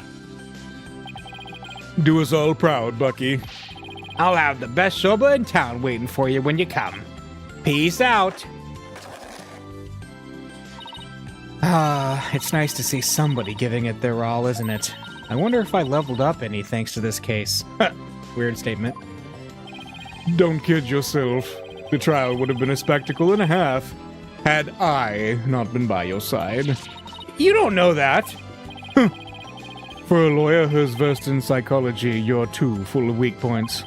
You need to learn to analyze yourself more objectively. Or you could just teach me your famous mind tricks, Simon. No. Way to shut someone down, and why not? Because the more pesky lawyers there are, the harder my job becomes. So it's in my best interest for you to remain green forever. Hey, what about what's in my best interest, huh? Besides, weren't you the one who had the wool pulled over your eyes by a window? Must you remind me? How could I have known a window would do time soba? Hey, speaking of time soba, I just thought of something funny. Oh, good. I can't wait. Okay, here it is. In time soba, why didn't Mon number 9 get counted? Come on. Do you know, Simon? How should I know? Because 7, 8, 9! Thank you. I will be here all week. Widget says roll ROTFL. Oh, that I should have known. Come on. Let's go get soup or something and go home. Your treat. I'll treat you to 50% of the tab. And don't forget, you still owe me for that manju. Really, Simon? It wouldn't hurt for you to pay for me every once in a while, you know. Quit squawking and start walking, Athena. Hey, wait for me! I may still have a ways to go as a lawyer, but just like Mr. Wright, Apollo, and Simon before me, I'm gonna get there someday. After all, I've inherited their passion for our courts and the law. Je peux le faire. I can do this.